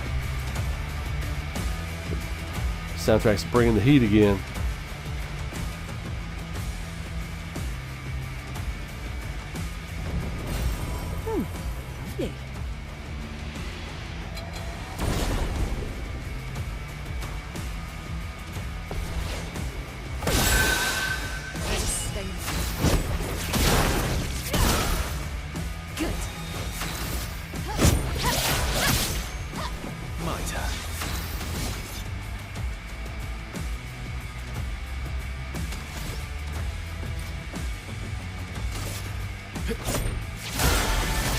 Damn.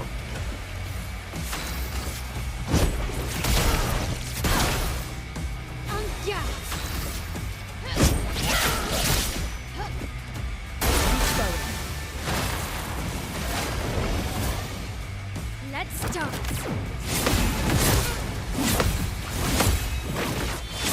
Oh, damn. Almost got 4 out of 5. Sorry about your luck.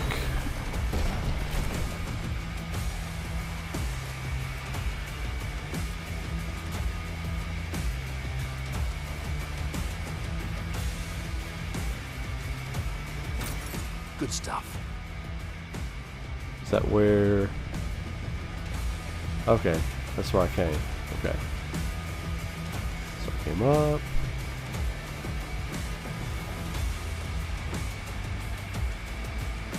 There. Okay, so there's really only one path. Okay. Boom.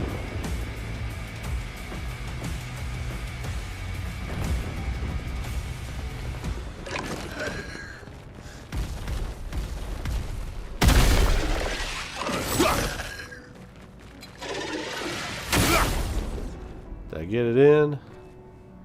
You're an ugly bastard. I would have lived.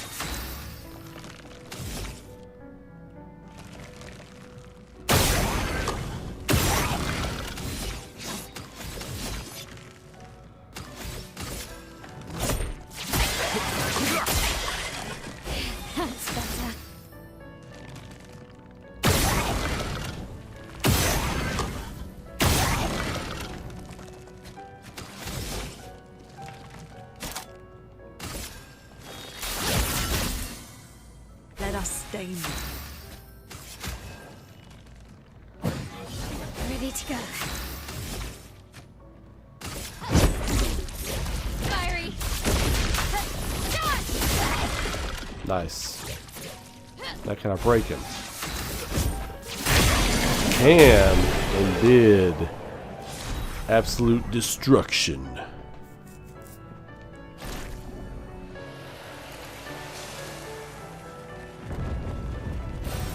Nice. More Lumina.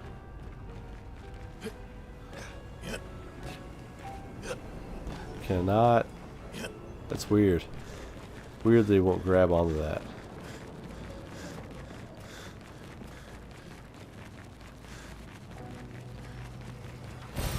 Perfect. Okay, I saw an enemy over here I missed. Ken Kaneki here. Gotta fight Tokyo Ghoul here again. The storm is coming.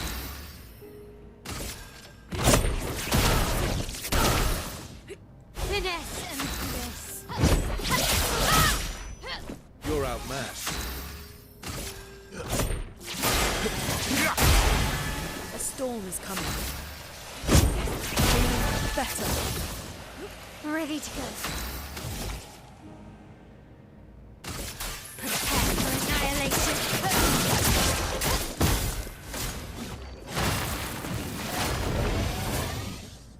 danger.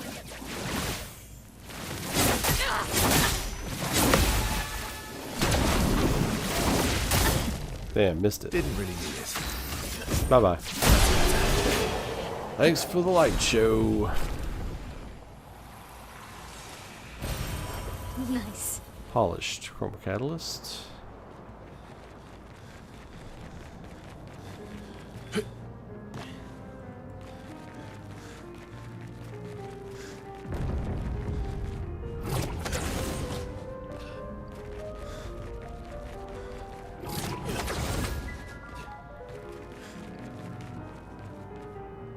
Big battle going over there. What a beautiful game. Like, I'm really kind of bummed I'm about to finish it. Really kind of bummed about that. The Opera House.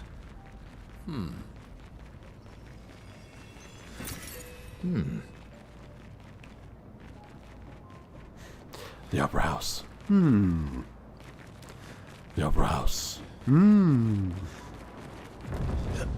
Anything up her? No, there is not. Anything over her? Lumiere has suffered much damage.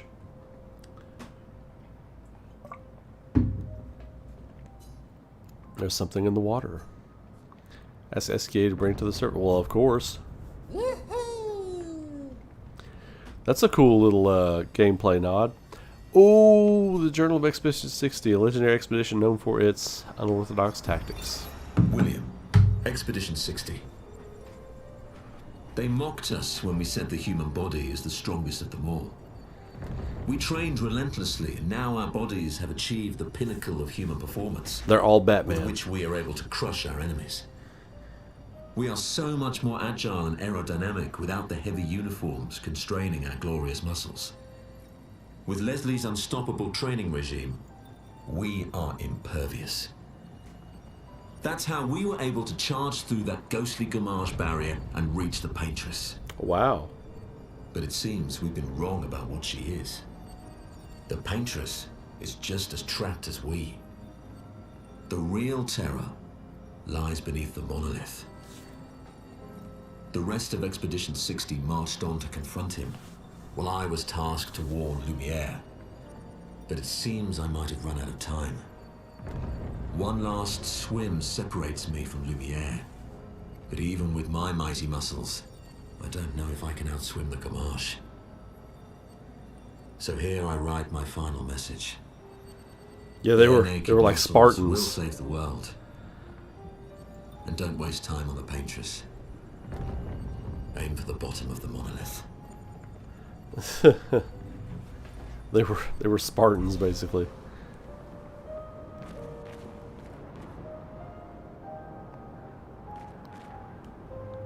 What is that?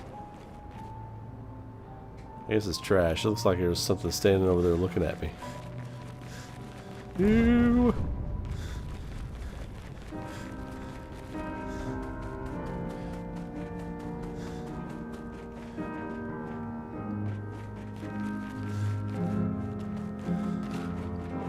Is that the song that you play when you're at the piano in the manor?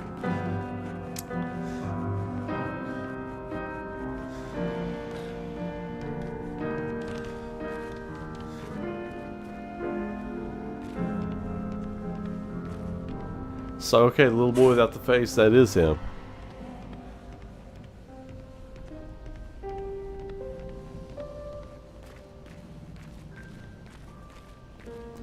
So here's another question, like... Here's another question. And I can't remember if it was answered. There's been so much information in the game, I'd have to go back and play it and figure it out. But was Verso young when he died? Is this a painting of the man he might have became? Was he a little boy when he died? Like a little bit older than Mael, maybe. I don't know. Probably not. Probably not, but still something fun to think about. Not fun that he died, you know, but I mean, you know, something to consider.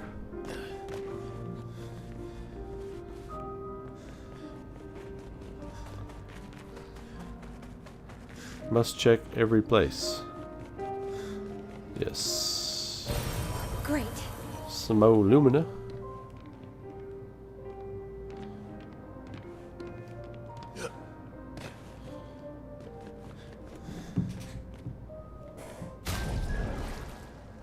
Hang on a second, guys. I gotta check something real quick.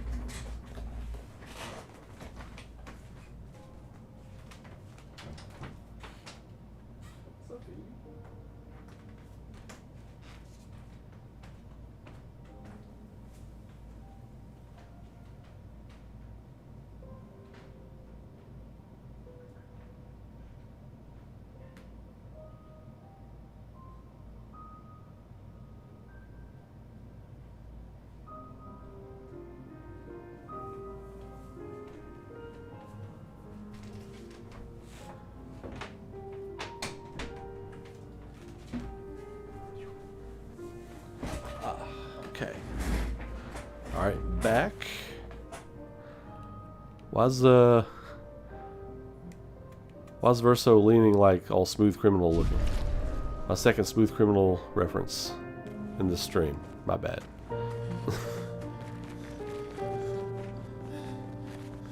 That's definitely young Verso though.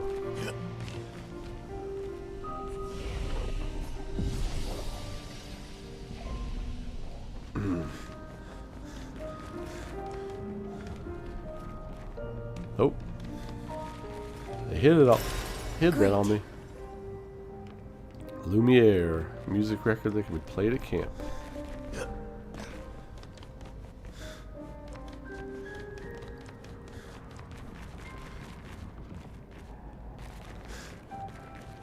You gotta like look around every corner in this game. They will hide stuff on you like crazy. Which I like. I like that. That's not a complaint. That's a like. I like that they make me look around every corner.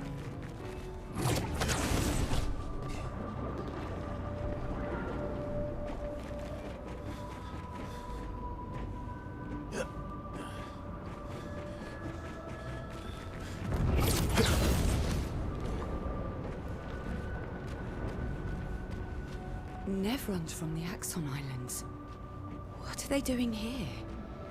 Like Axons, they're Papa's creations, not Claire's.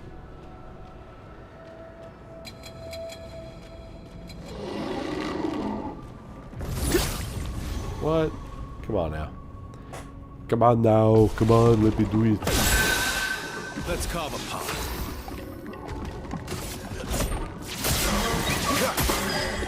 Ready to go.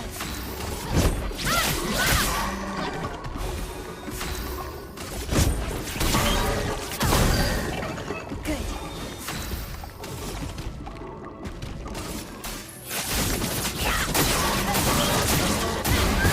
Good stuff. Broken. And wiped out. Wiped.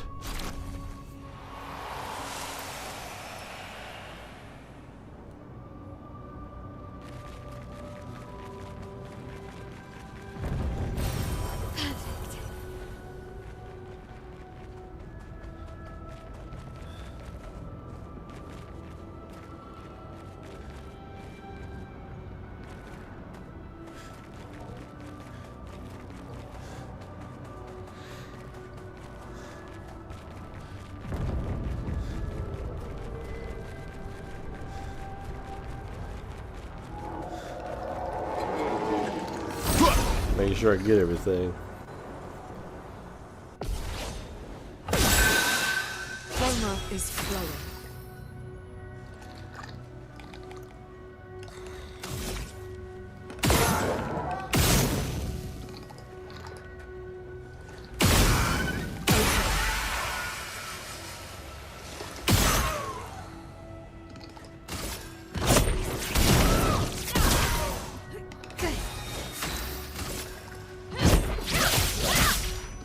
Didn't really need it.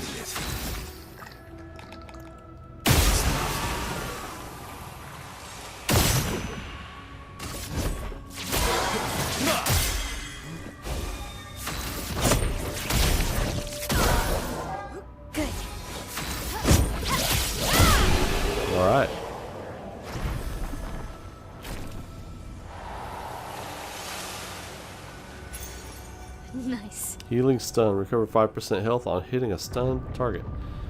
Alright.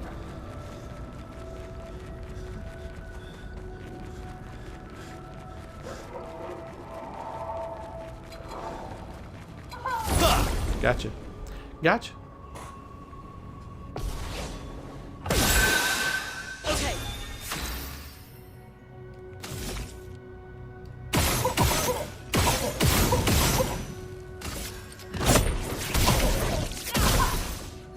Ready to go.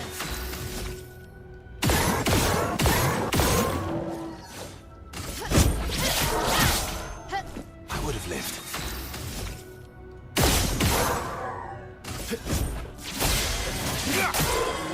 A storm is coming.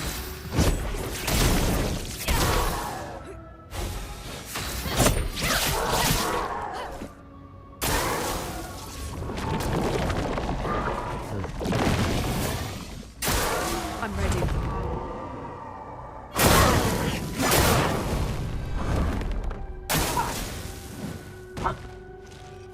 Ready to go.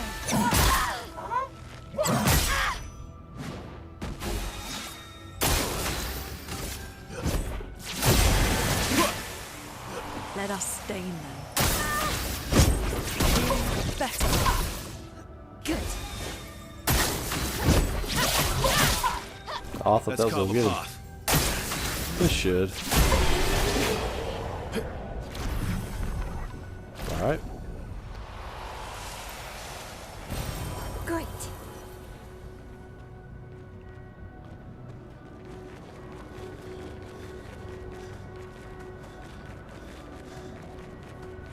Almost there. Mayo. What did I Let's go. miss? Did I miss these guys?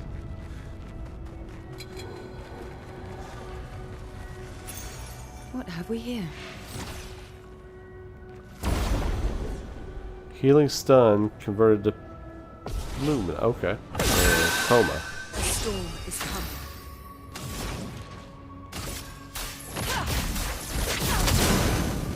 Finesse and grace.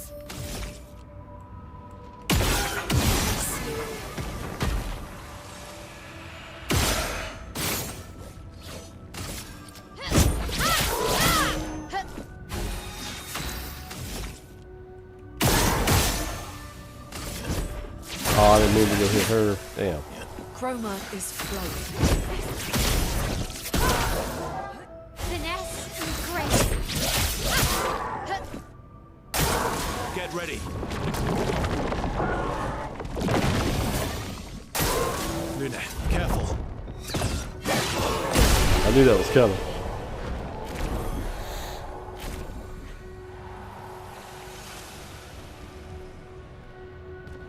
Yeah, they borrow a lot from a lot of different games, Persona being one of them. I do enjoy this way more than Persona, though.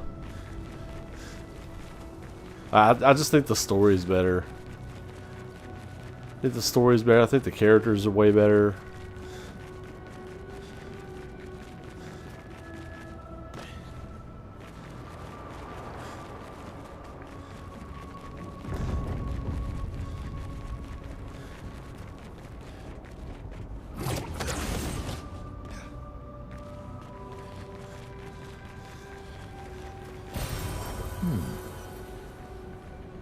Not saying Persona's characters are bad. I think this is just like, this is just in another realm.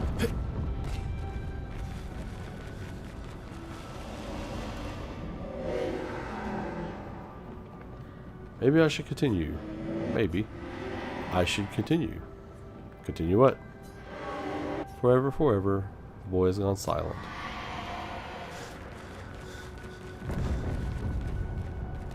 Oh, hold on, hold on. Oh yeah, that is the move, okay.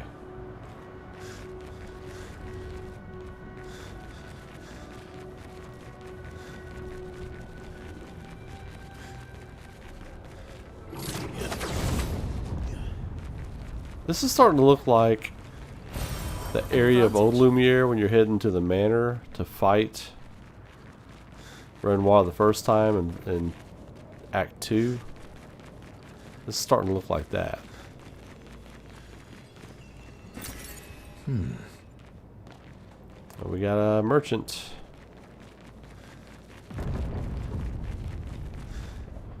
Let's see what kind of goodies the merchant has available to us. After all the mess that's happening, I was the only curious enough to make the journey here. But this place is sad. Trade. Let's see. Fight one last time. I've already got a Balado. I've already got that.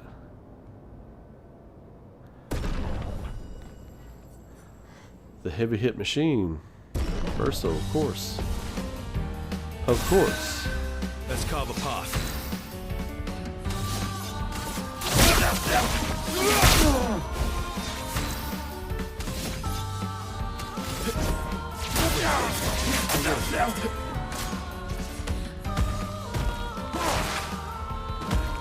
My turn.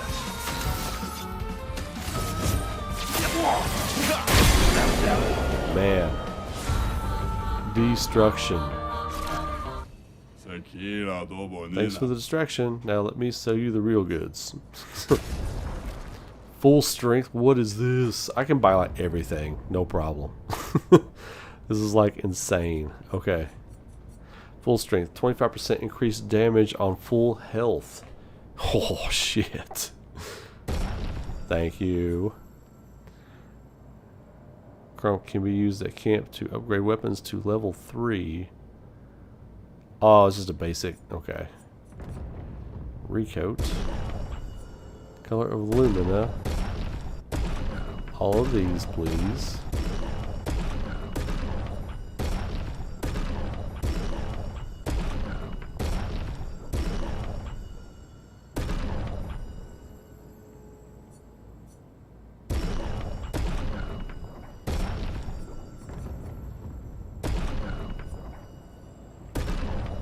What happens if I buy this again?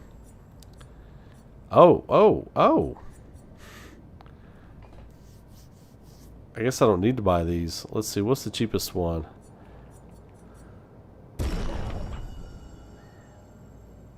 I was wanting to see if it would do anything. I guess it does anything. I got the money. Okay, that. Yeah, why not? It's only another 8K.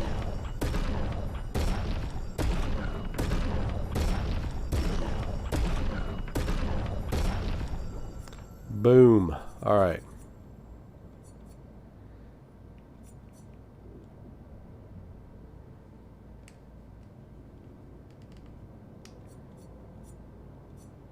Okay. Alright.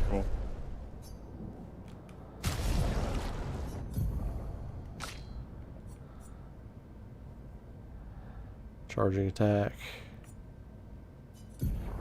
Okay, draining cleanse, we'll take that off. I thought we were going to need it earlier, but we did not. Charging stun. Protecting tint.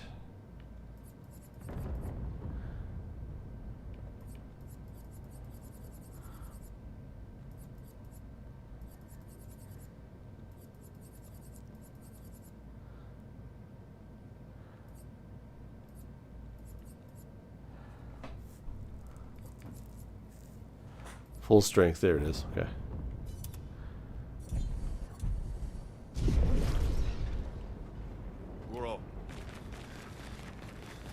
Let's get it. Papa is somewhere past the gardens.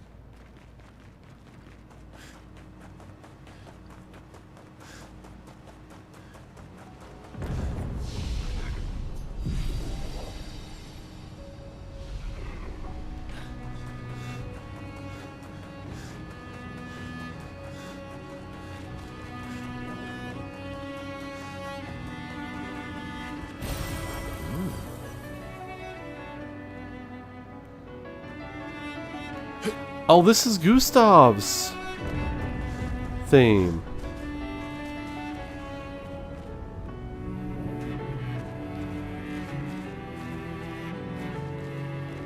Dun, dun, dun, dun, dun, dun, dun.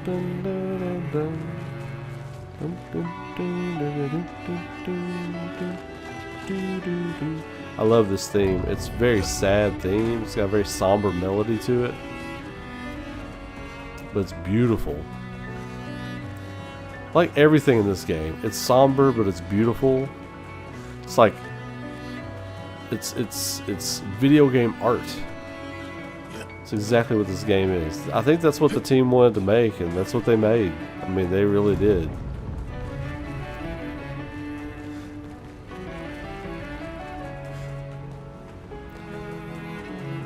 Oh man, this song, this track is so good. I can't sustain the expedition as much longer. Ned, we need to defeat them fast. So we'll keep lollygagging. We'll keep lollygagging and running around.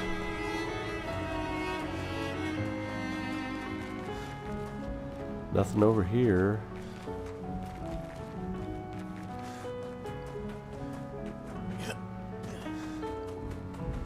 I keep thinking these little like reflections of light are like different lumina here and there.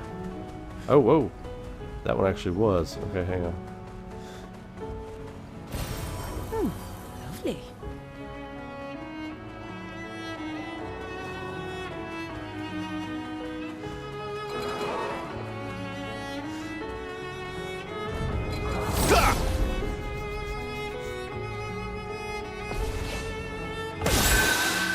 Storm is coming.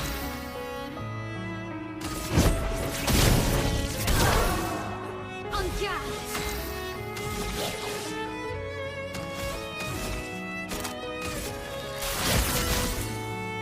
That's better.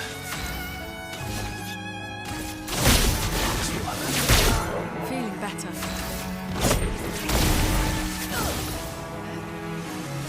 The big gun.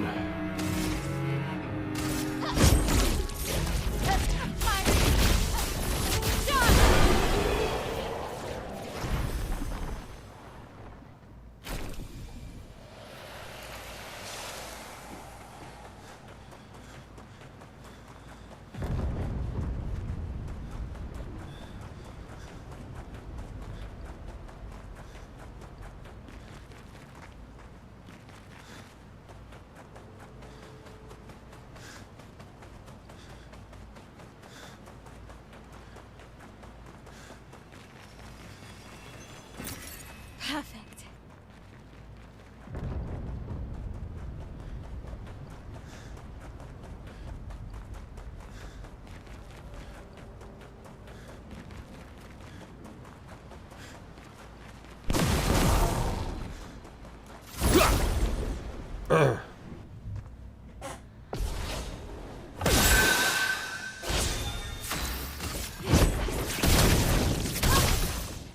On guard.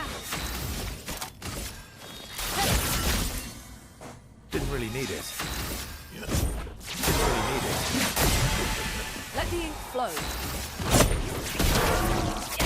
She didn't even need to go for real.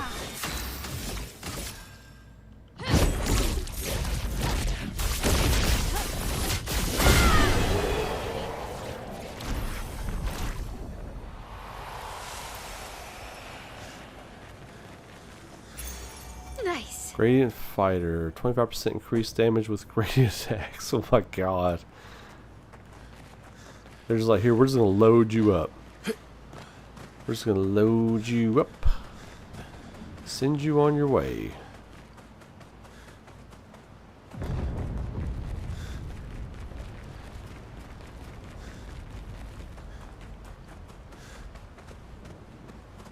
Alright, so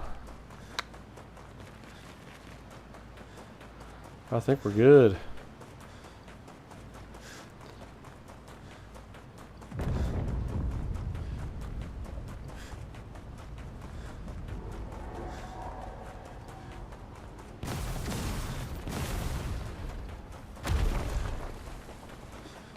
Oh.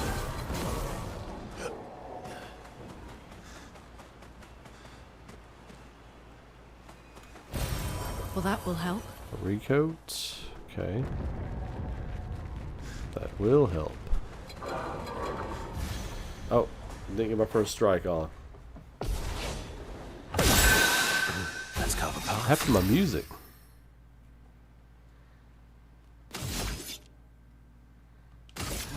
Your existence ends now. Good.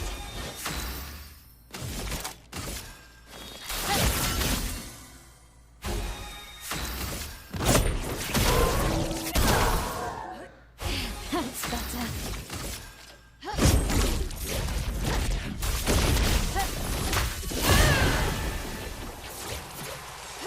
Let's cover path. There we go.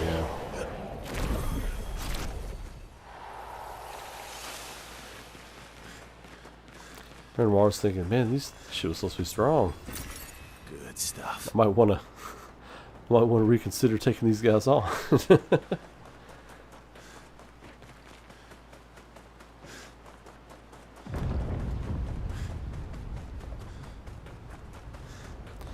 I just keep feeling like I'm missing little things here and there, and I want to make sure I get everything.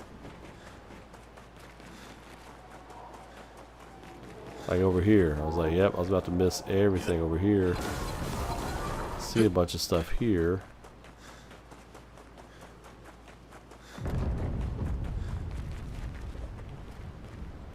What was that?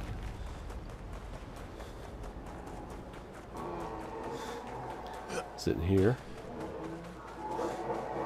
Was I just chasing a purple light again? I was. Oh my god. It's the reflection on that rock. I was chasing it thinking it was something worth grabbing. Jeez, really? Okay. Good.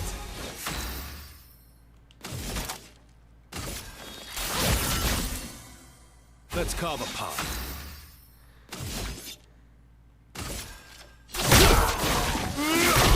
Good.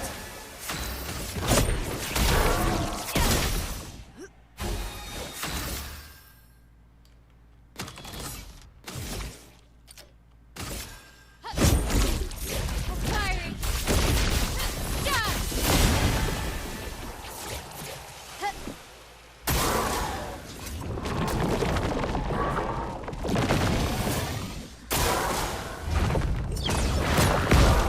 No, sir. Oh, I missed that. Ready to strike. Whop.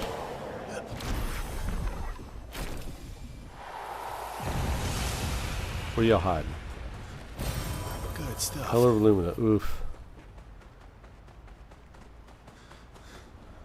Color of Lumina is important, but once you figure out where to farm it and what to fight to get them, it makes it seem less of a need to go out of the way to get one, you know.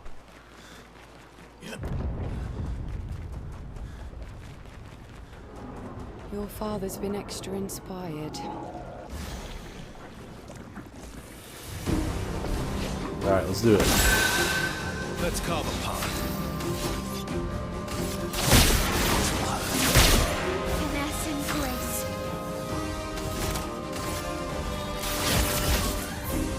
A storm has come.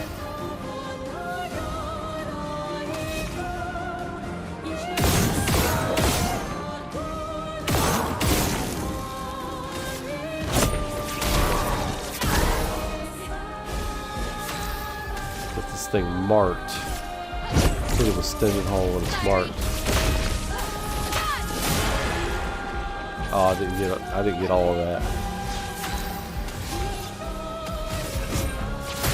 Broken. Dead. Okay.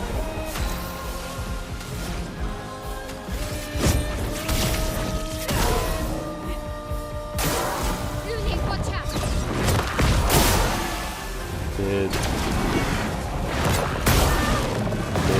Miss that one again. Better. Miss.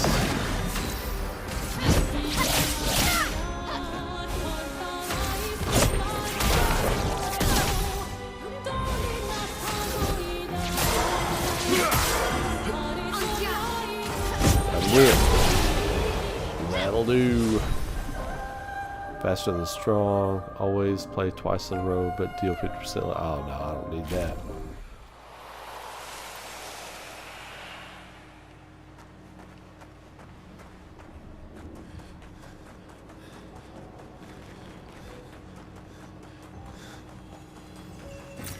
Good stuff.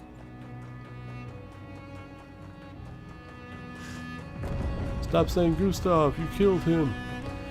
Yeah, I thought that was pretty wild, the revelation that he could have stopped Gustav's death. That was something I had speculated on. I was like, he needed my L. And the coma we need to bring back Lumiere. Even I can sense him. We'd better make sure we're ready. Yeah, it was kind of like, you know, he needed my L, so was it maybe a situation where he felt like, you know, Gustav could talk my L into not doing what he wanted her to do or something like that. So he let it die. Yeah, and it turned out to be the case. That's pretty wild.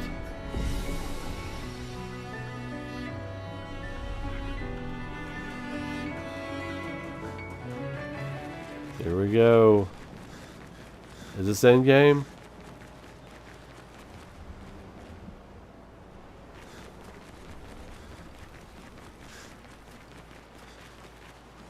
There he is. Okay, let's go. Let's rock.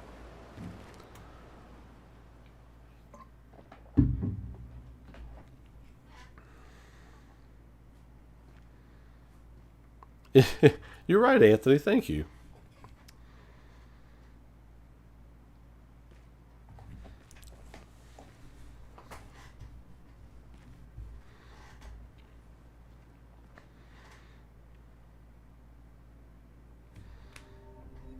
Papa? Alicia. Please, I just want you to understand what this canvas means to me. I do understand. I know how powerful and intoxicating it is. How deeply attached we can become to the worlds we pour our hearts and souls into. I was enthralled, and it nearly killed This me. is so meta. Child, do you think I want to? After all the sorrows we've endured, do you really think that I want to destroy this last piece of his soul? Don't. Life keeps forcing cruel choices. We do what we must.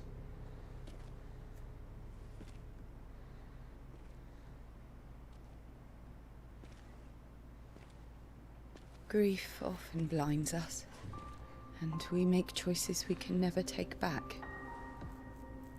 You grieve for two. I grieve for many. The choices of parents leave indelible marks upon their children. But ultimately, the voices in their head have to be their own. You cannot set the boundaries of their life for them.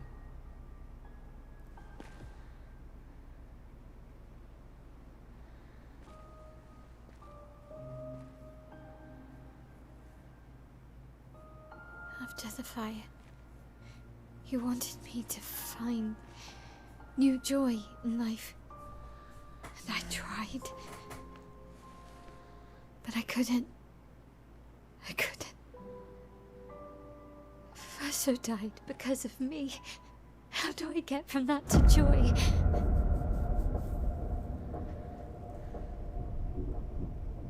Child, it will get better, I promise you. But this is not the way. Your friends speak truth. And it changes nothing. You can hate me. But that's a choice I must make.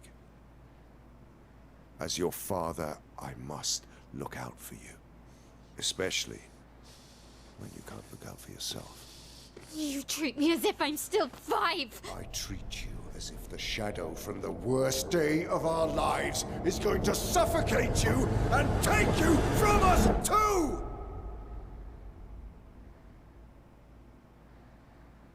It's so good.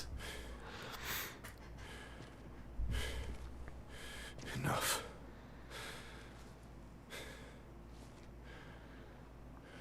I said enough.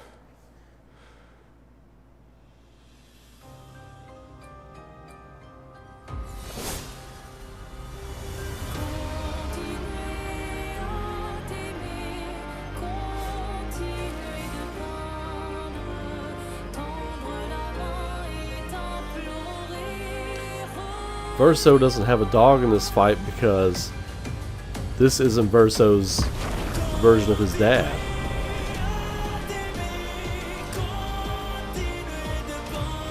Oh, he stripped away everything in the canvas.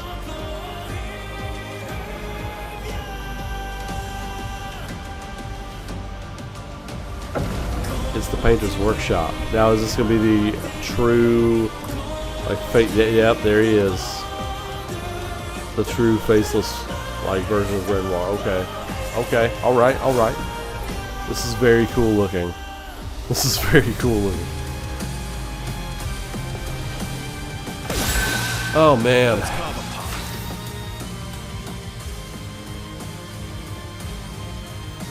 I figure I'm probably just going to destroy him with my levels, but...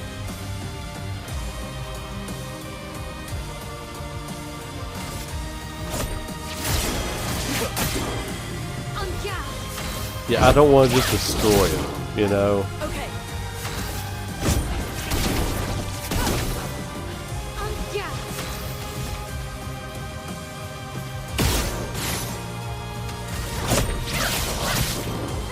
Let's carve a path.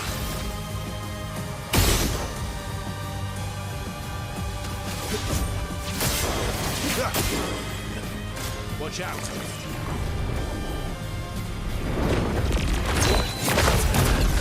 Blocked it. Blocked it, baby. Okay. Once you figure out to listen for sounds and stuff when you're countering these attacks, it doesn't make it it makes it somewhat easier. It doesn't make it automatic, but it does make it easier.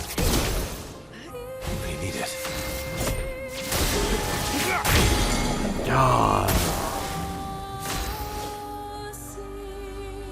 The elements dance.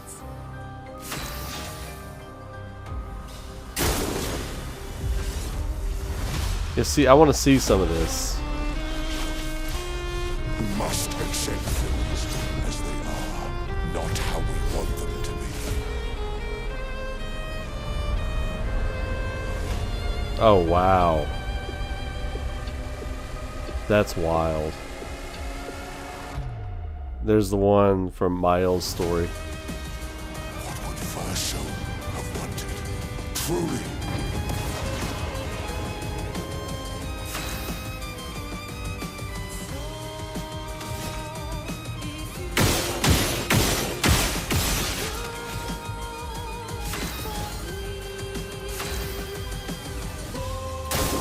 Ready to evade.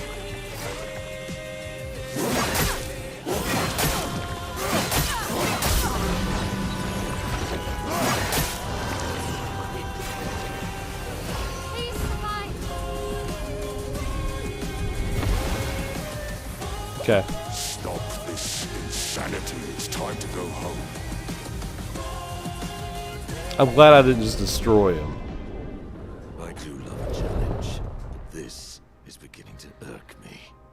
Fuck. He keeps regenerating. Maybe we focus on the axons first.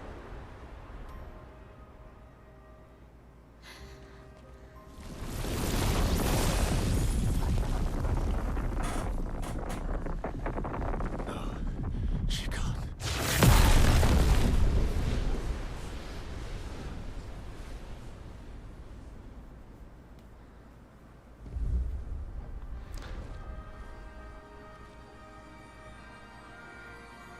Is this their mother? Yeah. You're going to kill yourself. It's too soon for you to return to any canvas.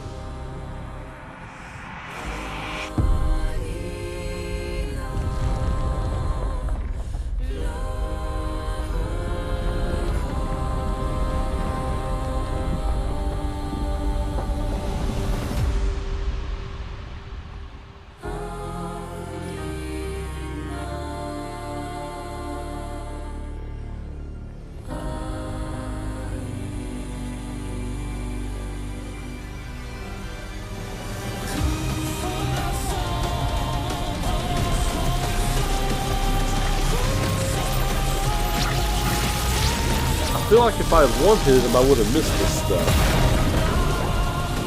We would have just ended it or something.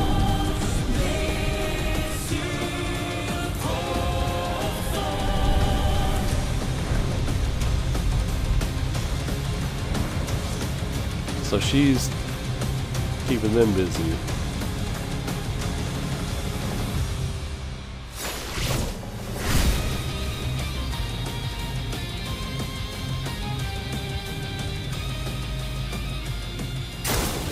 I'll do it. The Sandra, okay. You're selfish, Aline.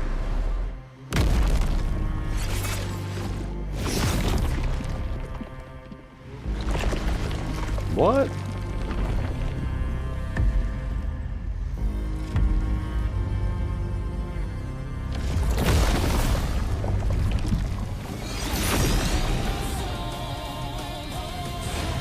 Ready to strike.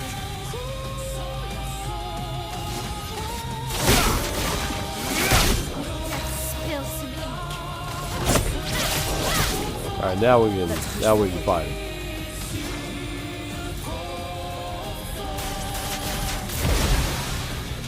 I'll do it.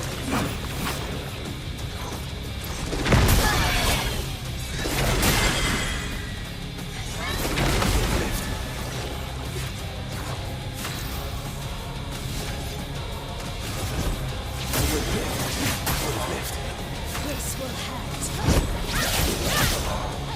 Let the ink flow.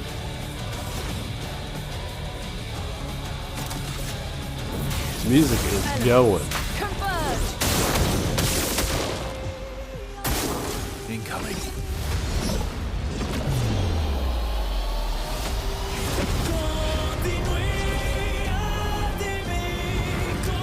Aline, look at Alicia. She can't be here.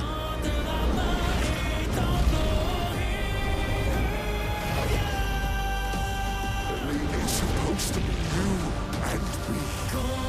You against me. Go home, Renoir. Go paint something else. Oh, that's the... The only one who sees this.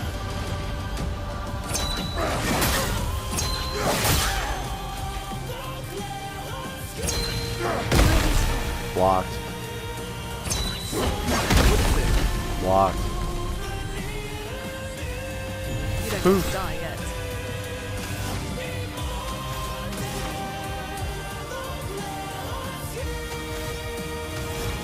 Nope, I didn't mean to do that. Okay. This will hurt. Alright. Here we go. Clary.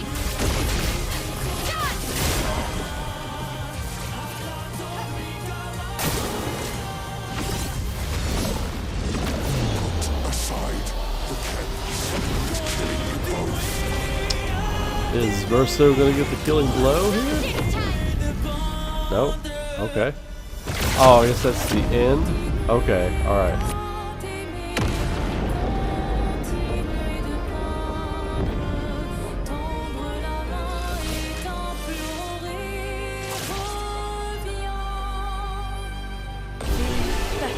Okay, alright, so that was the end.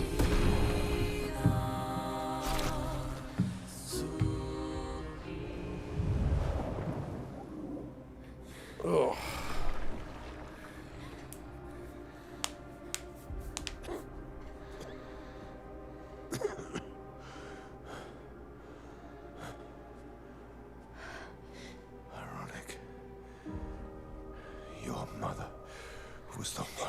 saved me when I lost myself in a canvas.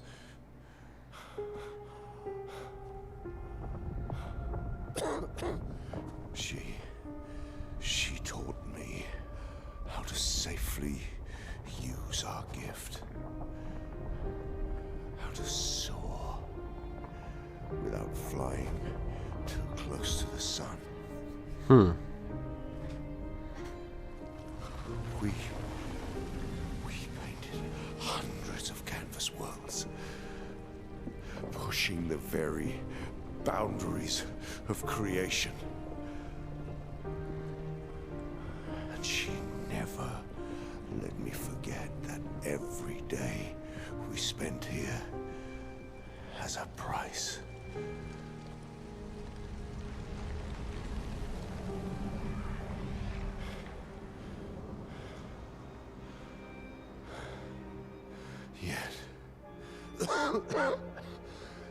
Yet, here we are now. So trust her. If she's doing this, then... I trust what she taught me. This is not a game. You think you know what's at stake, but you don't. I know precisely what's at stake. You want control. You want to feel like you're doing something. You couldn't save Verso, so you want to save us. Except you're not. Destroying the canvas won't help us move on. It'll just deny us the one place that helped us feel again.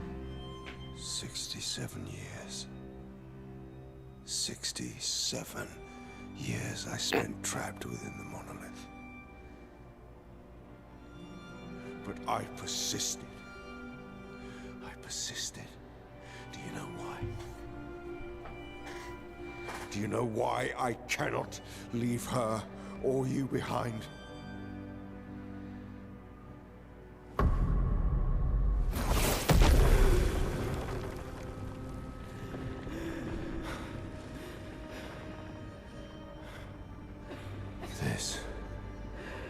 This is what I see every day.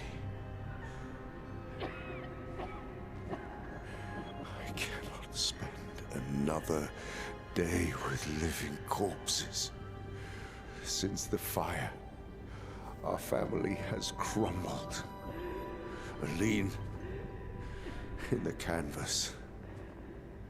Clair fighting a solitary war. You, a living ghost. Verso's death broke us. Wanted to be fixed. I needed to be fixed. I cannot lose you too. Don't you see? That's how I feel about them. I can't lose them either.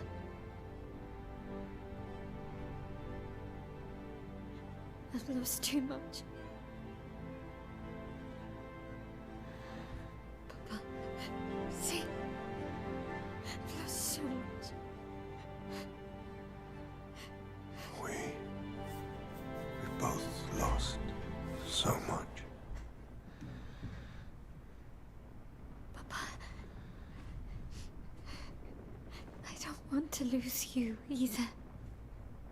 I'm not leaving you forever. Just a little longer.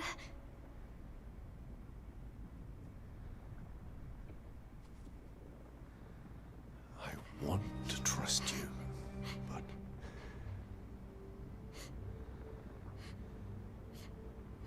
you can.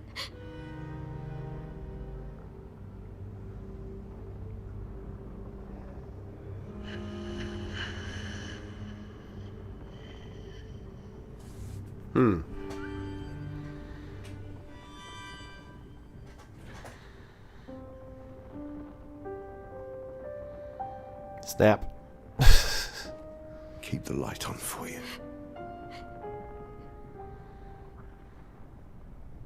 I hope you find peace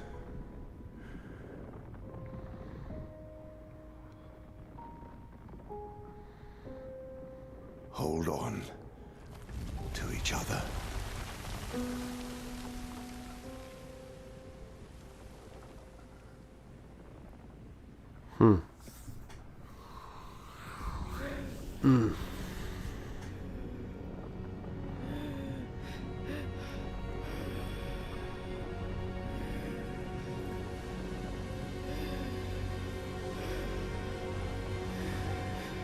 Verso, I'm sorry.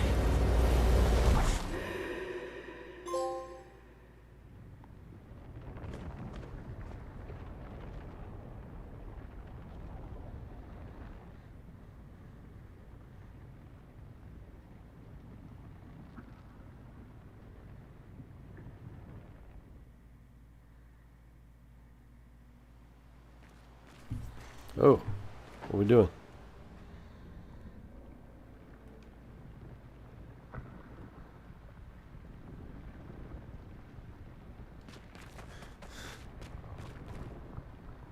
I was trying to see if you could see them on the other side there.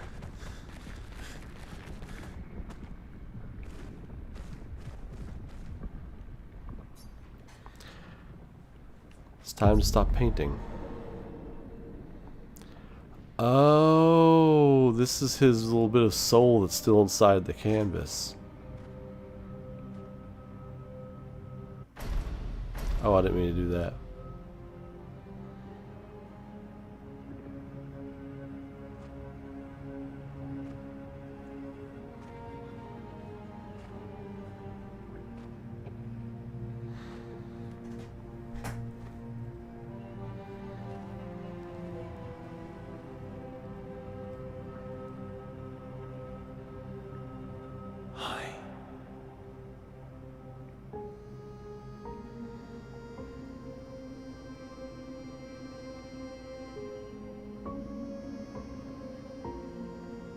You're tired of painting, aren't you? I'm tired too. Oh.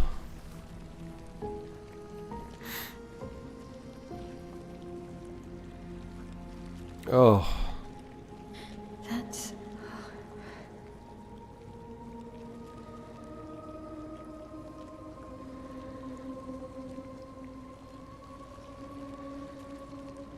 You shouldn't be able to be here. Vermont's gift. Why did you run in? It's dangerous for you here. See things as they are. Not how you want them to be. Oh my God. What? You lied to your father. No. He saw it too. But he wanted to believe. You're going to die here. Why don't you just leave? You can always come back. The moment I leave, Papa will erase this canvas. This is not worth your life. What life? My life of loneliness in a shell of a body, with no voice and no future. You're my El. No matter where you are, you don't need this canvas. But everything I want is here. Here I have a chance to live, Verso, to live. Up there I really exist. Life keeps forcing cruel choices. Stop quoting Papa!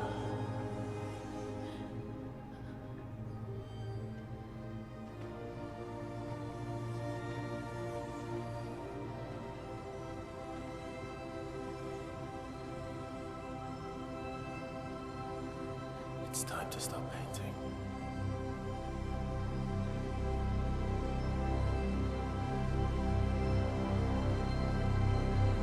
Verso! Oh, Papa also said, hold on that to poor it. little boy. Old friend, you've traveled miles, spinning in circles, your blind eyes on the young. I'm sorry.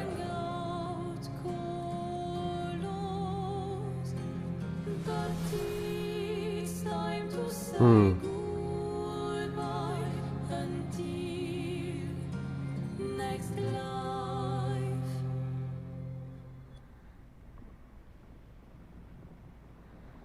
What?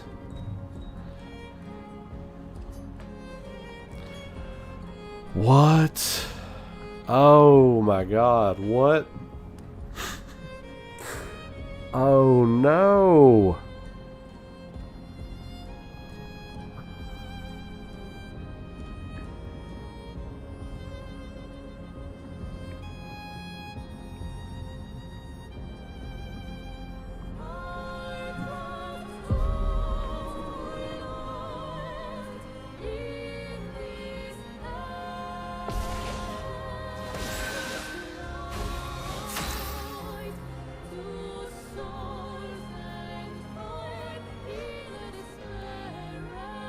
I want to see. I want to see those other characters kind of get their happy ending, you know.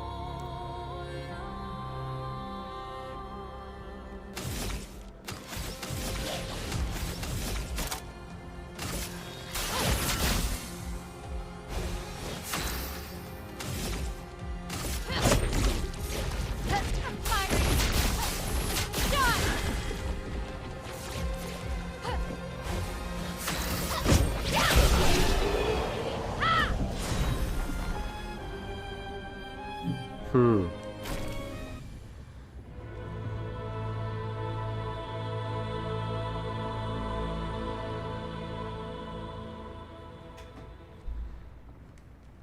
Please. Thank you. Stop him from painting. Don't say that. Please. Man, I effing knew it. Please, listen to me. Only you can do this. You can do this, please. Unpaint me. Unpaint me. Mael's the bad ending. Oh, I knew it. I knew it. Please. I don't want this life. Stop saying that. I don't want this life. I don't want this life. I just wanted to live this lifetime together. This lifetime. Oh my God. You know what this is? Oh my God. She's keeping her brother on life support. Oh my God. I just now realized it. Oh my God. She's keeping her brother on life support. Oh my God.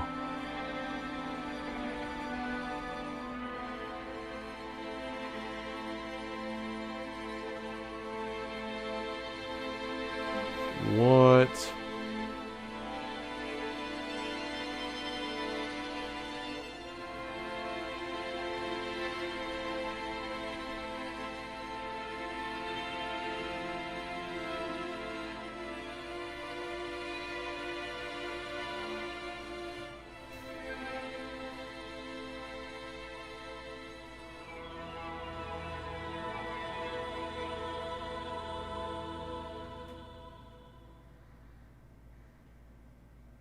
If you could grow old, would you find a reason to smile?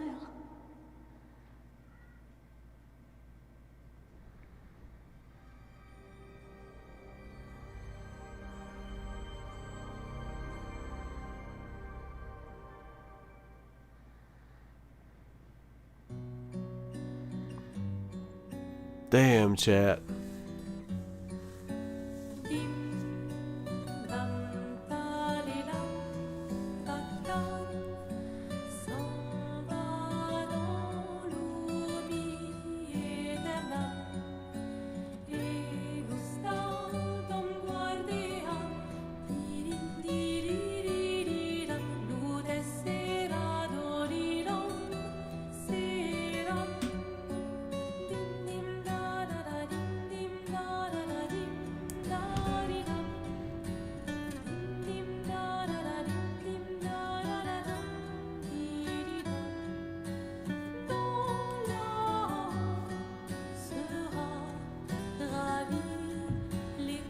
My own little verso.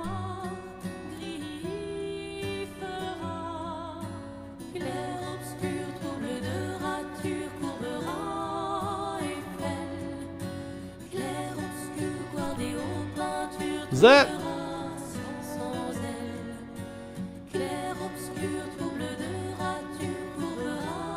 Oh, that's her husband. Okay. For a second, I thought that was Gustav.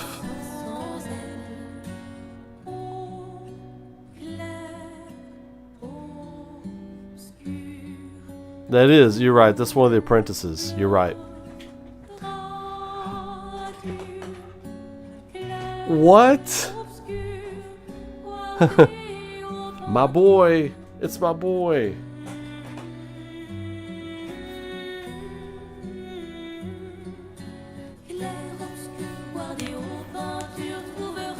Gustav and Sophie.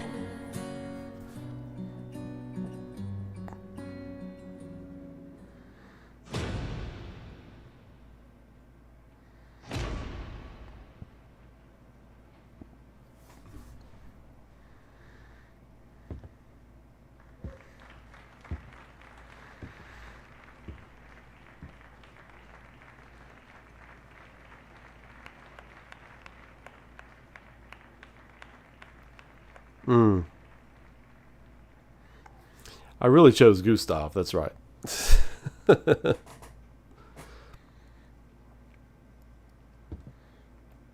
Looking more and more like his daddy.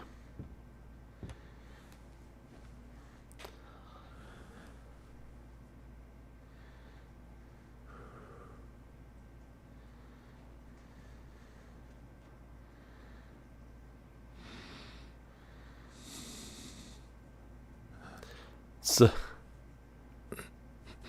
Chad Verso.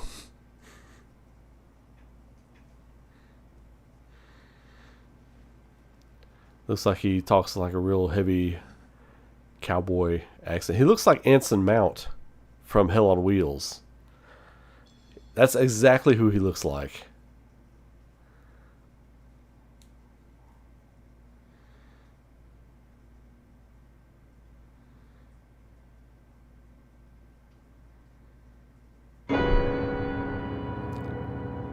What?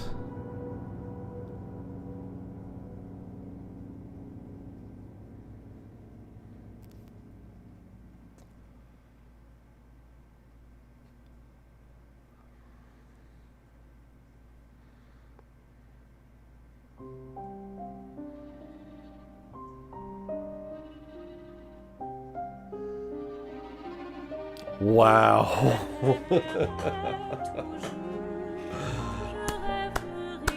Wow. Whoa.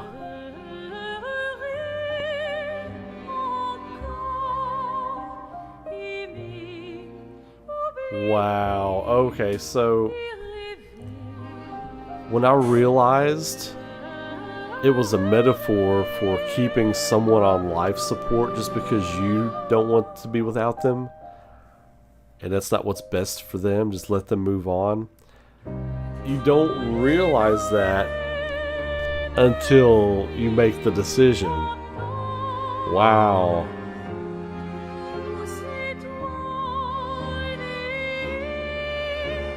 Her dad tried to warn her.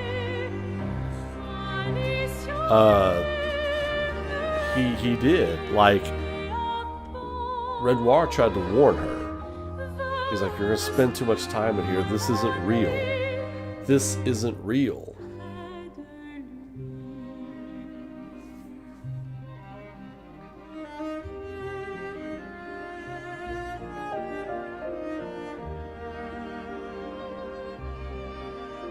Yeah, letting people go, grief, yeah, absolutely. I mean, that was apparent early on.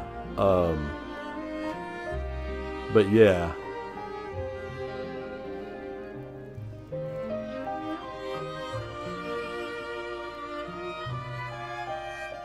Oh, prayers for your workmate, MXT, for sure.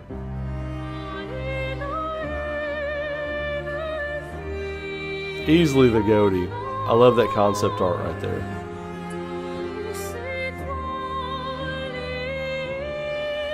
Oh, dude. So he had like a stroke, like a not able to survive stroke. Like it was a bad stroke. Okay, wow.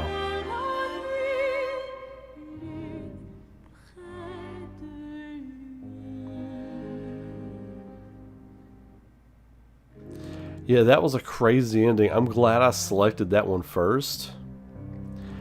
We're going to go back. I'm going to reload.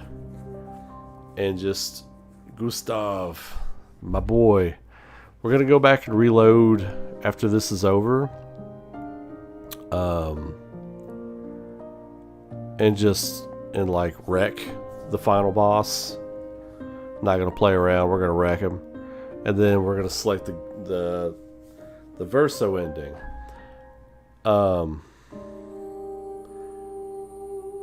Yeah, that's what I was gonna do, Mark. That's what I was gonna do.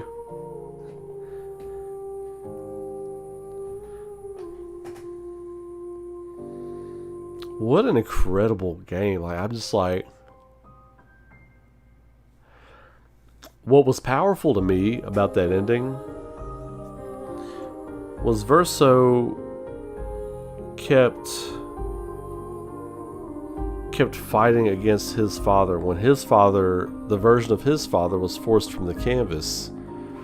The version of his father that he had been painted in with, that was who he knew as his father. Mael's father, Renoir dictated the story. Like, whoever's version of Renoir was painted in, that character felt like they became the main character of the game, and it did it seamlessly. I'm kind of in awe about how it, because Renoir was the crux of everything. He was the linchpin for everything. So when Verso's Renoir is forced out of the camp, when his dad is forced out,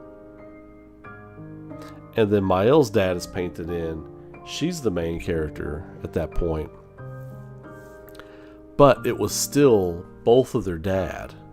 So when his words weren't landing with Mael the whole time, they were landing and getting through with Verso. And like, he was finally understanding. Like, there was even a point when you're fighting Renoir at the end of Act 2 when Verso's like, we only need to incapacitate him. He's like, it's still my dad, don't kill him. And then Mael's like, we're gonna find a way to kill him, you know. He's just like, you know. And then when he does lose his dad there, it like, he spins away. He fades away from being the main character because he's dealing with that. He's put off dealing with that. He's put off making this big decision. And then when he doesn't have a chance to say goodbye to his Alicia, you really see him dealing with that. And the final thing he has to let go of is himself. Wow. Wow. Exactly. Yeah. Yeah.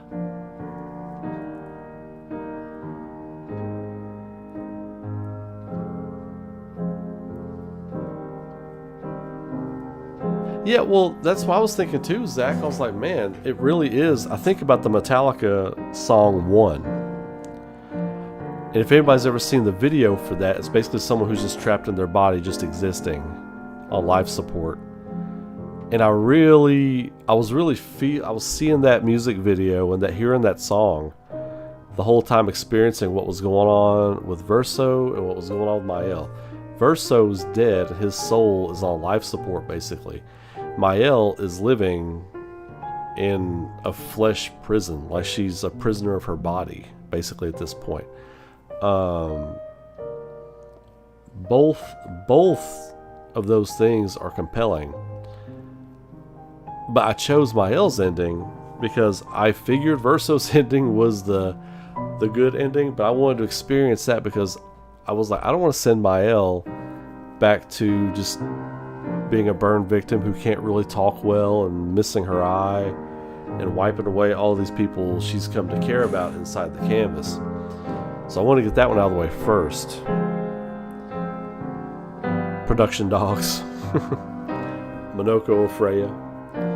So to see that first, I'm glad I picked that first. Yes! Well, that was the point I was working to, MXT, is that her dad warned her. He was like, he's basically like, I don't want what happened to her to happen to you. Not only was her hair white, she had aged in the canvas. She was older. All those characters were older. Oh, I love it. I love it. That's great. I love that little piece of art there at the end. Okay, here we go. Continue. Load game. 55 hours.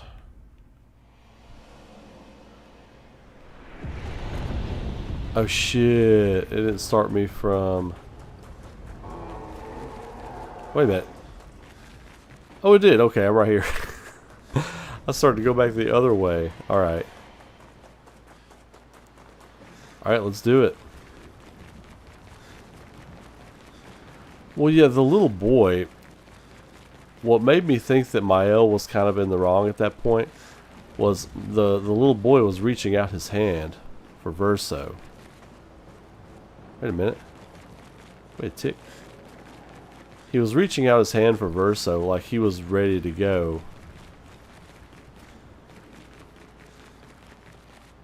Wait, what am I missing here?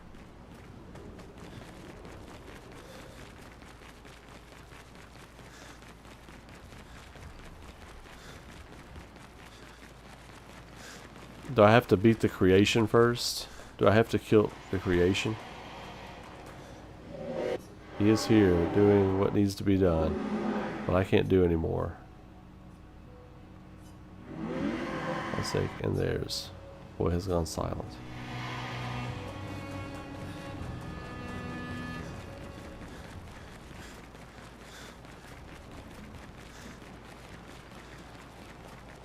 He's not here.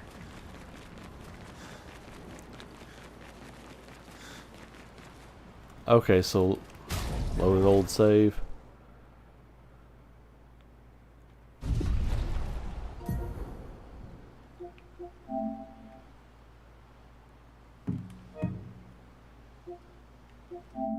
Okay.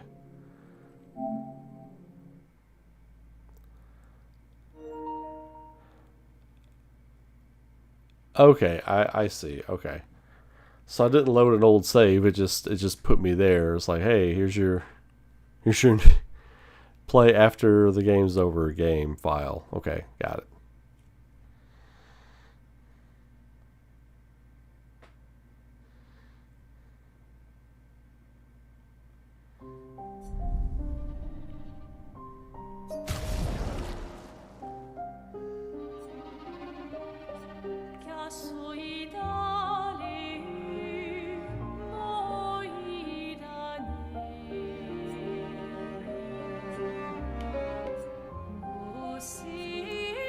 I think it's gotta be the 1:42 a.m.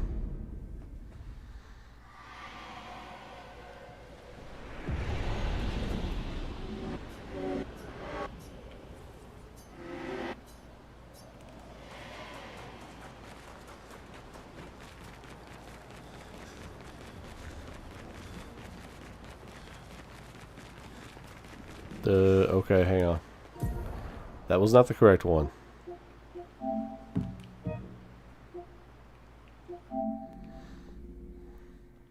Alright, let's do it again.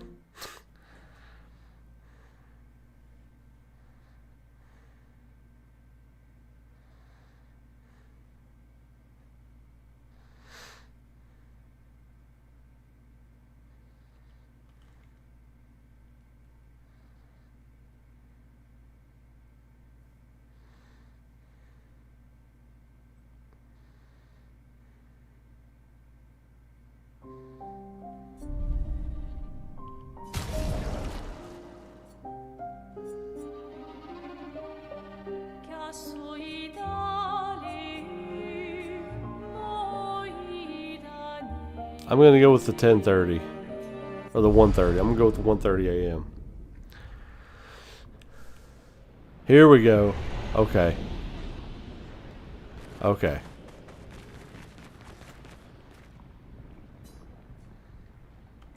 It's time to stop painting.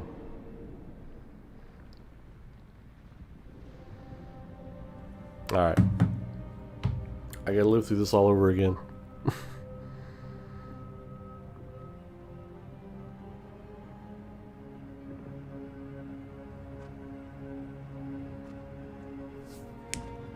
I think that 152 was the moment that I struck Renoir dead in the boss fight.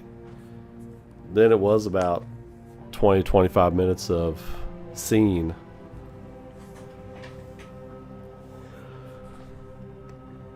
Hi.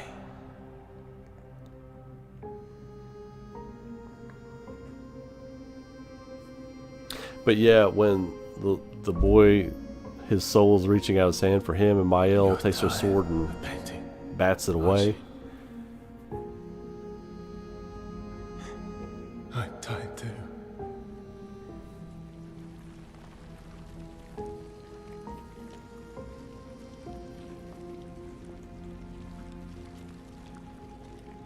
That's...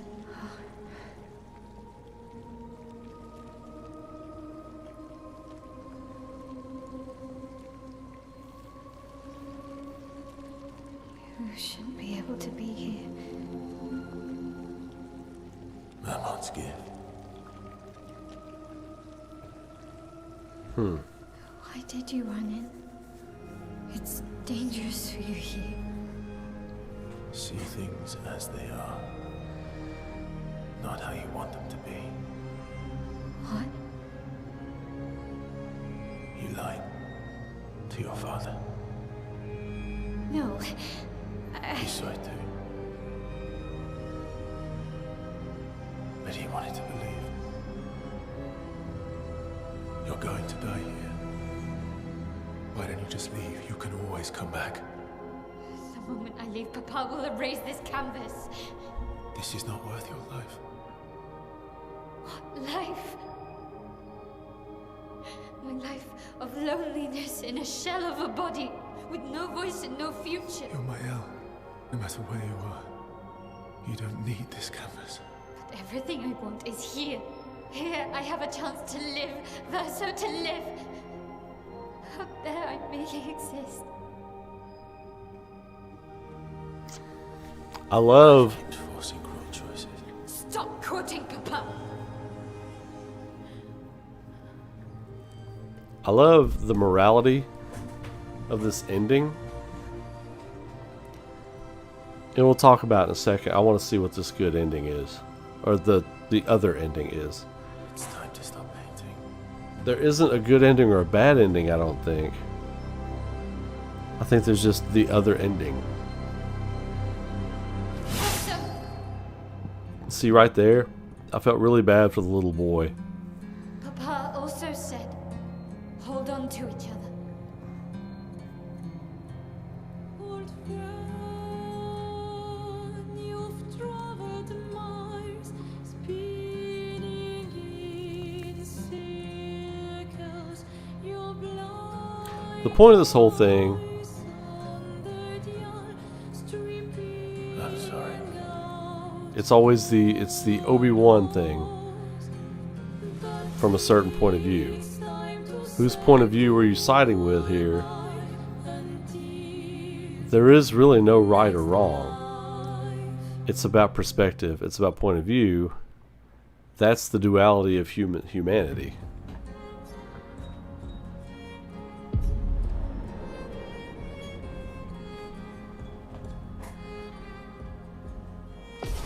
This is like, what's right for one is not right for the other. That doesn't make it good or evil. What's right for one person is not right for the other person. That's what this is about.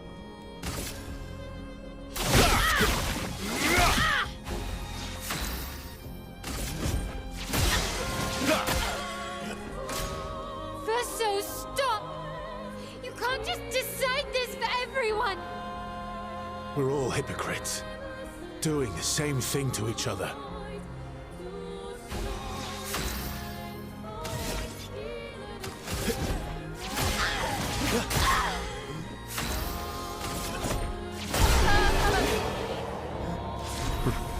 bringing the thunder.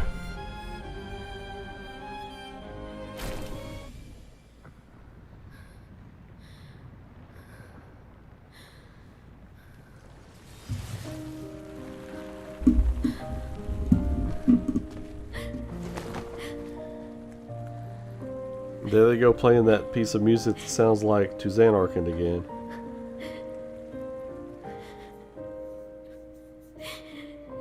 Whoa, Jeff Keighley just liked my tweet. Don't leave me again. It's gonna be okay. It's gonna be okay, huh? Jeff Keighley just liked my Game Awards tweet. Incredible. I'm going to bed now.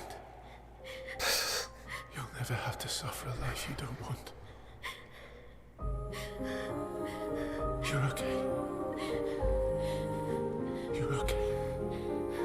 You're okay.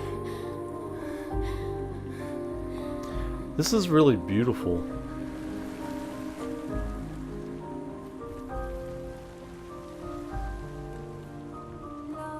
It's like her brother talking to her. Like one more time before she never sees him again.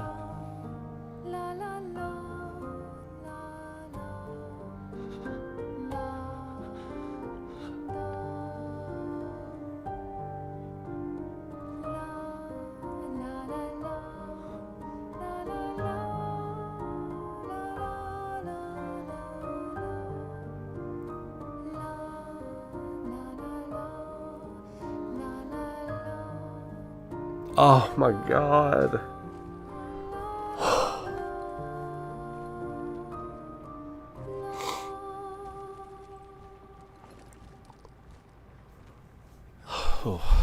Oh.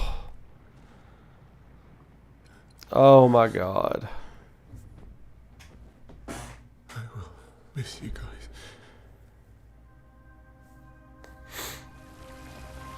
guys. God. Damn it. Ugh.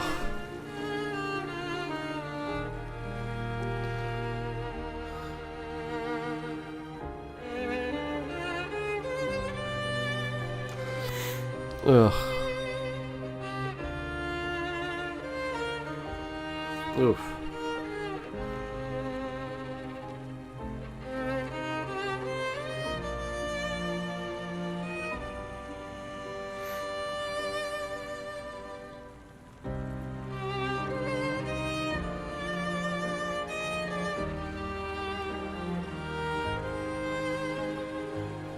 Man, Minoko and Esquier, that got me, man. They were he created them straight up. Like he created them to be his pals here, and they were the first ones to go.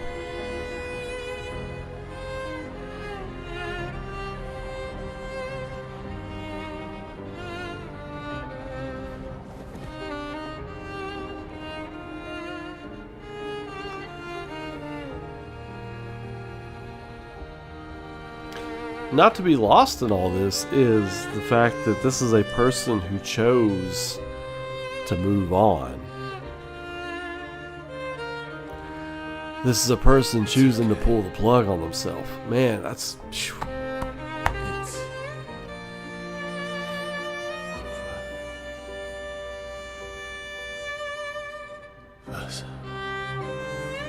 Oh. My God.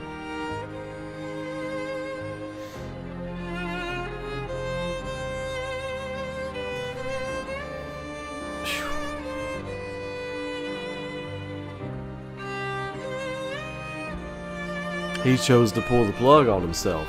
Man, my God.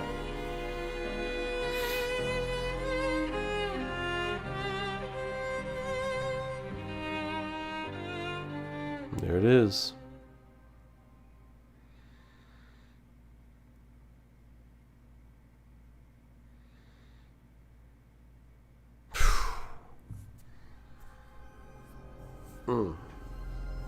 God.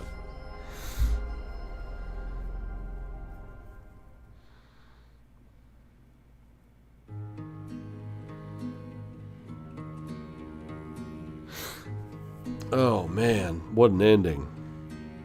Miroir du temps, nos histoires s'alignent dans le creux de nos mains. Deux mondes se dessinent. Well, that's what he actually looks like. L'un peint de Doesn't look so haggard.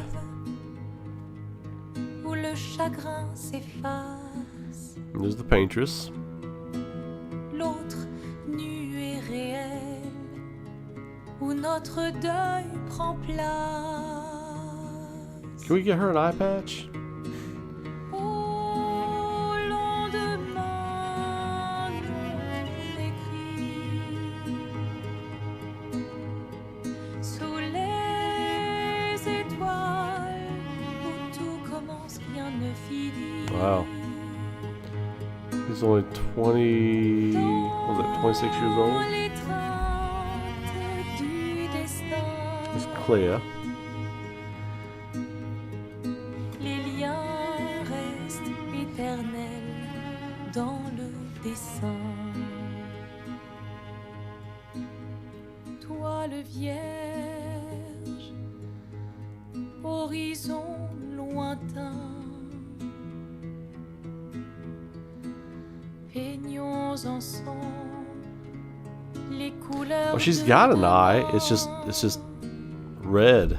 It's just dark red. Clair obscur, œuvres infinies. And there's the manor. Chaque pas trace la route. Paint dans nos. That's paint. Painted. Oh, okay. So somebody just translated for me. I know it's painted us something. I couldn't remember. I used to know a little French. Paint undos. Okay. Painted in our hearts. Okay.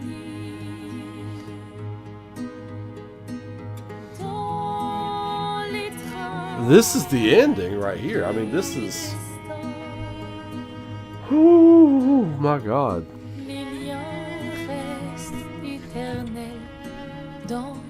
Oh, she got a little Esquier doll.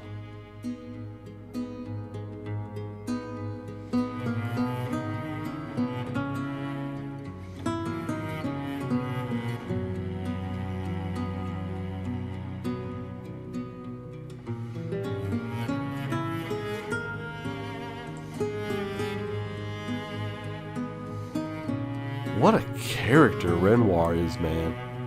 He is such an amazing character. What a compelling character.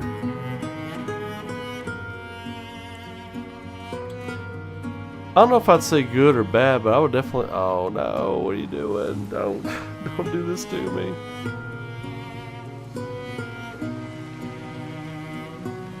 Oh. This definitely seems to be, to me, this seems to be the canon ending.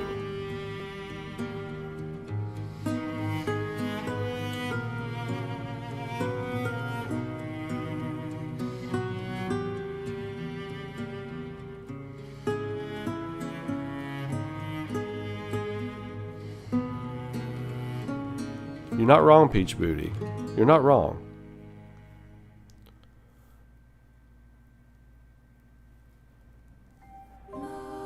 Yo, Renoir was such a compelling character. Man, that ending got me. That ending got me. It really felt like that was the one with people, they found closure with what was going on and everything they'd been through.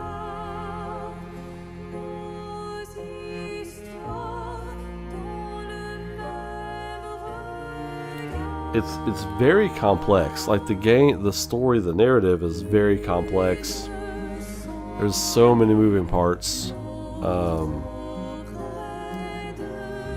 And the linchpin to all of it is Renoir. Like, the paintress is the main goal, or whatever you want to call it, you know, but the main linchpin for your two protagonists is Renoir, his two different incarnations. Man, what?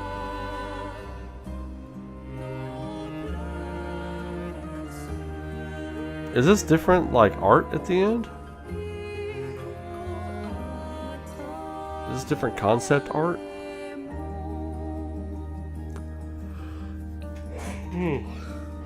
Man, I'll tell you what.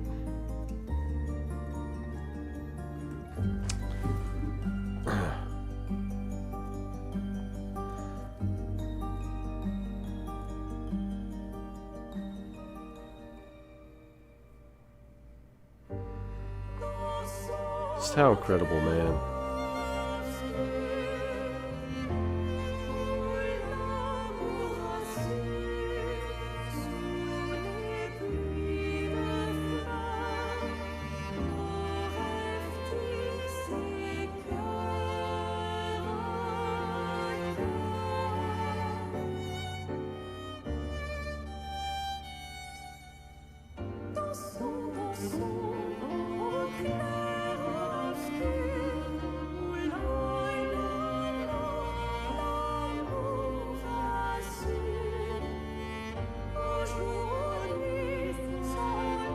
Oh man, I almost have no words. It's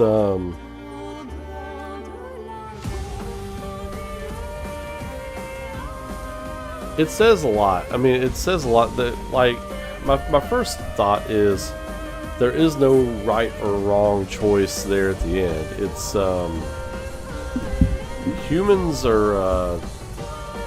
humans are complex, and depending on your point of view, what's important to you, what's important to the people you care about around you, how you're raised, all that kind of stuff, you're going to make choices accordingly. What you feel like is important to you, not only you, but the people around you, and your own personal survival in a crazy ass world where things are looking to rip you apart at every turn. And I don't mean this world, I mean the world we live in. You know, there's slings and arrows and shitty people and bad, all kinds of crazy stuff, but then there are good things too. Life is complex, man. Life is very complex, and there is, things can look good or evil, but depending on what side you're on from a certain point of view, as Obi-Wan Kenobi would say, you're either doing the right thing or the bad thing. And I thought this whole game preparing you for that decision at the end, because let's face facts, with the complexity of the choices that you're faced with, or the complexity of the narrative that you're faced with, Renoir being at the center of those things, that moral ambiguity, the whole game is setting you up for that choice at the end.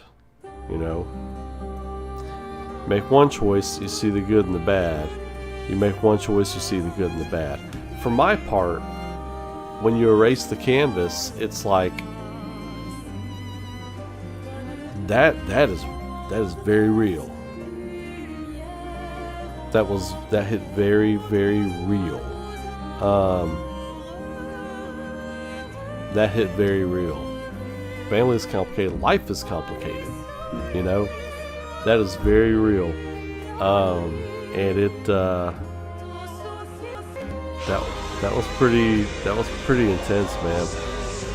Peach Booty with the $4.99. Thank you so much. Great playthrough. Thank you.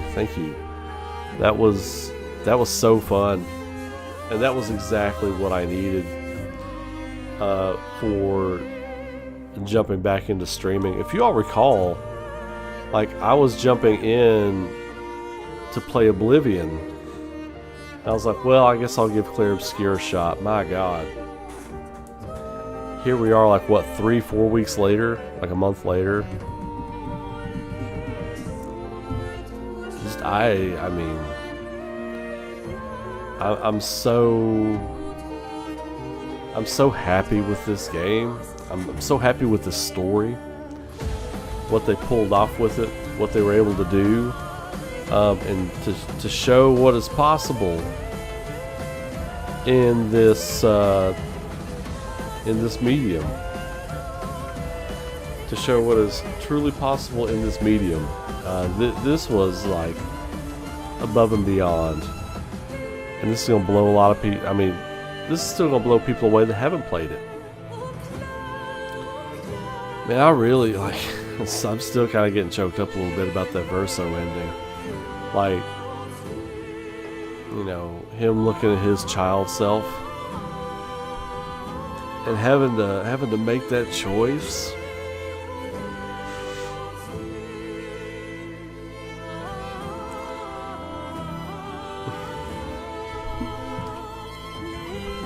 I can't even talk right now.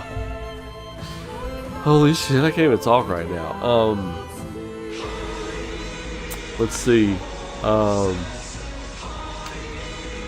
Zach, thank you so much, man. $5. Favorite playthrough, man. I love the way you analyze things. Can't wait to see what you play next. Thanks, man. I appreciate that. It means a lot. I'm having a hard time even talking right now. I just...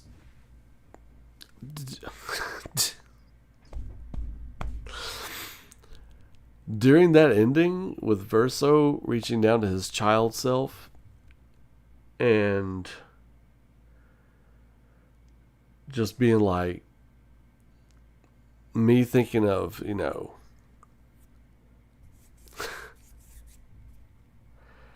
oh man, I don't even know if I can get through this thought, to be honest. I don't even know if I can get through this thought. For real. Whenever my time comes, and you're looking at your child self, you're thinking about, you know, your life and the places you've been and the people you're gonna leave. I mean, it's fucking just a perfect experience.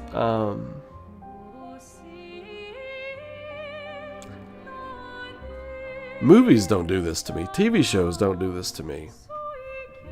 This is the storytelling medium now. Yeah, I just, it made me think.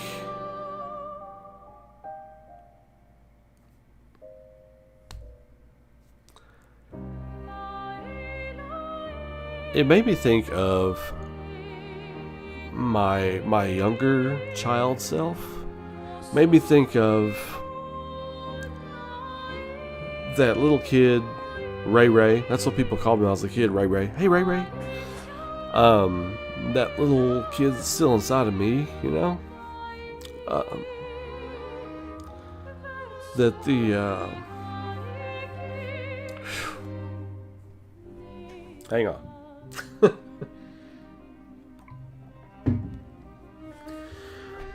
That the world will chew up and spit out and stomp on and swallow and chew up and spit out again, you know. But that kid still fights and persists, and that little kid's still painting in there, you know. Made me think of my son, you know. Just makes you think of a lot of things, and, you know, it really evoked a lot of emotions in me. So anyway, yeah, it's complicated. I guess that's the best way to put it, you know, right? It's complicated. Real talk, that got me. Oof. I haven't been gotten like that. I don't know if I've ever been gotten like that by a piece of media. Truth. I don't think I've ever been emotionally punched like that by a piece of media. Honestly, that was potent. That was real. That was powerful. This is just a work of art. This is one of the greatest games ever made. This is my top 5 all-time games. Oh yeah. It's just, where does it go? You know, top 5 easily. I'd say it's top 3. This is top 3. I think. For sure. My top games really spoke to me at a younger age, but to speak to me now as a 45-year-old man with a family, and to do that to me now what something that didn't move me to this level did to me when I didn't have the cares and the worries that I have now, and the responsibilities, if you know what I mean. That's potent. I mean, that's powerful, Aaron. I gotta say. I think that's the thing that moves me with this, is that, you know, this feels like a JRPG grown up. You know? Like, I love JRPGs. I love anime style humor and writing and the yuck and the dark moments twisted with the super comedic, super deformed drawing in an anime or whatever, you know. But this feels like a JRPG that grew up. That's what it feels like to me. I know it's made by a French company, of course, but Ben Starr's performance was so moving. I'm about to crack up again. Just thinking about it, trying not to think about it, because I'm trying to get through these thoughts without just become a blubbering mess. But like, his performance at the end, like that.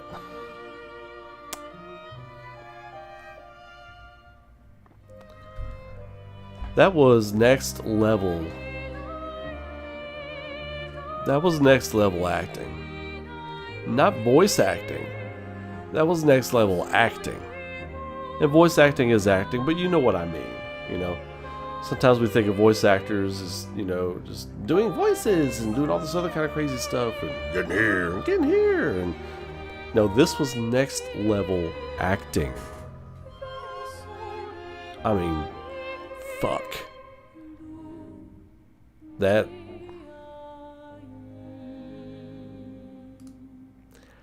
I just don't know where you go from this game. That's my big thing right now. I'm like, where do you go from this game? He had to have been drawing on something, Blue Silver. Absolutely.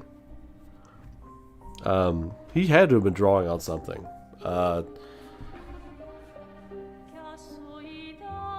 So, oh yeah, he just turned the chops up to 11, man. Absolutely. This was so good. I mean, I don't know anything else to say. It was so good. I've got different tiers and stuff I'm going to start rating games on when I do these reviews. Not star system, but like a name or something. I hate to start my reviews at the very, very top. Well, I did Rebirth, you know, and it was great, of course.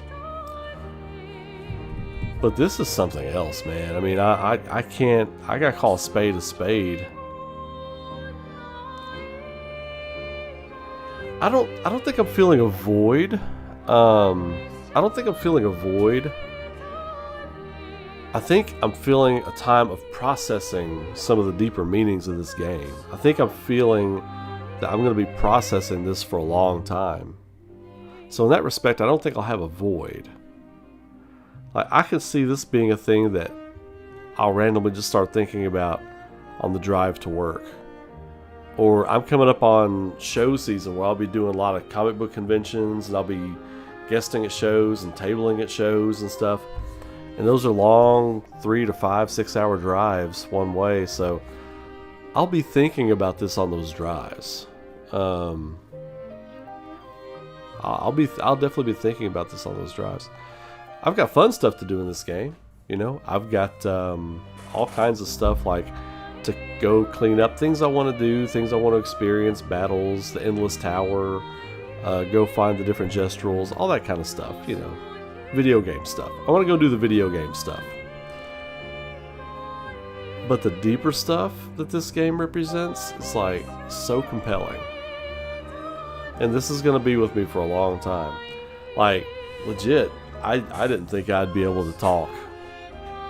Because these emotions just kept coming up. I was like, man, this is going to be it's going to be a real shitty post stream. I'm not going to be able to talk about anything. I just got to get off of here because I'm a blubbering mess. But yeah, it was amazing. What an amazing experience. I mean, so those are my initial thoughts on finishing the game. What performances. This game is a work of art. This game is a work of art.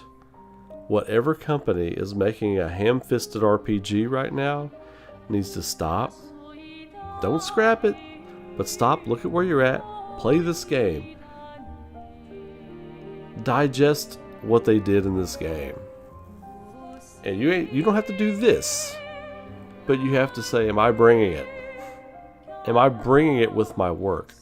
I thought I was bringing it with my work, but I wasn't.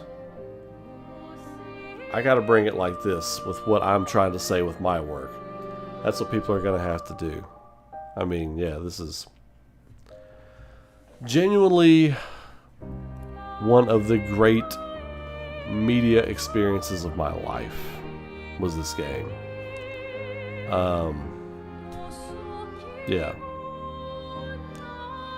Yeah, I mean, that's... Oh yeah. I don't think they have to worry about that. They're gonna... If you let a big company buy you out for something, you're either just done or you gotta have money for some other project. I don't think they're gonna have to worry about those things for a while. Yeah, Recover. This game is something else, man. Yeah, I love the turn-based system in it. It was really good. I would say as far as pure turn-based combat, I think this might be one of the best turn-based games ever. I mean, it's one of the greatest games ever made. It's in my top 5. It's most likely in my top 3. I mean, and I'm gonna sit on it for a while and make sure that top 3 is accurate. I'm sure it is, though.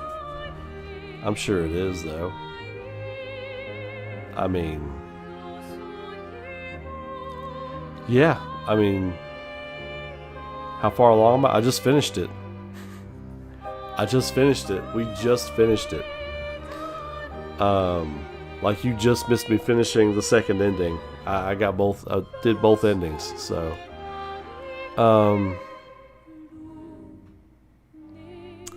anywho, I think I'm gonna call it there for the night. Man, what an experience. Just what an experience. Anyway, I'm gonna hop off here for the night. I'm gonna try and get some sleep. I hope you all have a great rest of your night or day or wherever you're at in the world. I will come back on tomorrow night with thoughts. I think I'm going to prepare my review, and that will be our Sunday night live stream. And then Monday we'll get kicked off with something else. Something different, something new. But I will still grind this game off stream and play some things and that kind of stuff. So, or I might, play this while we're chatting and stuff. I don't know. We'll figure it out. But anyway, hey Anthony, thanks for showing up, man. I appreciate you.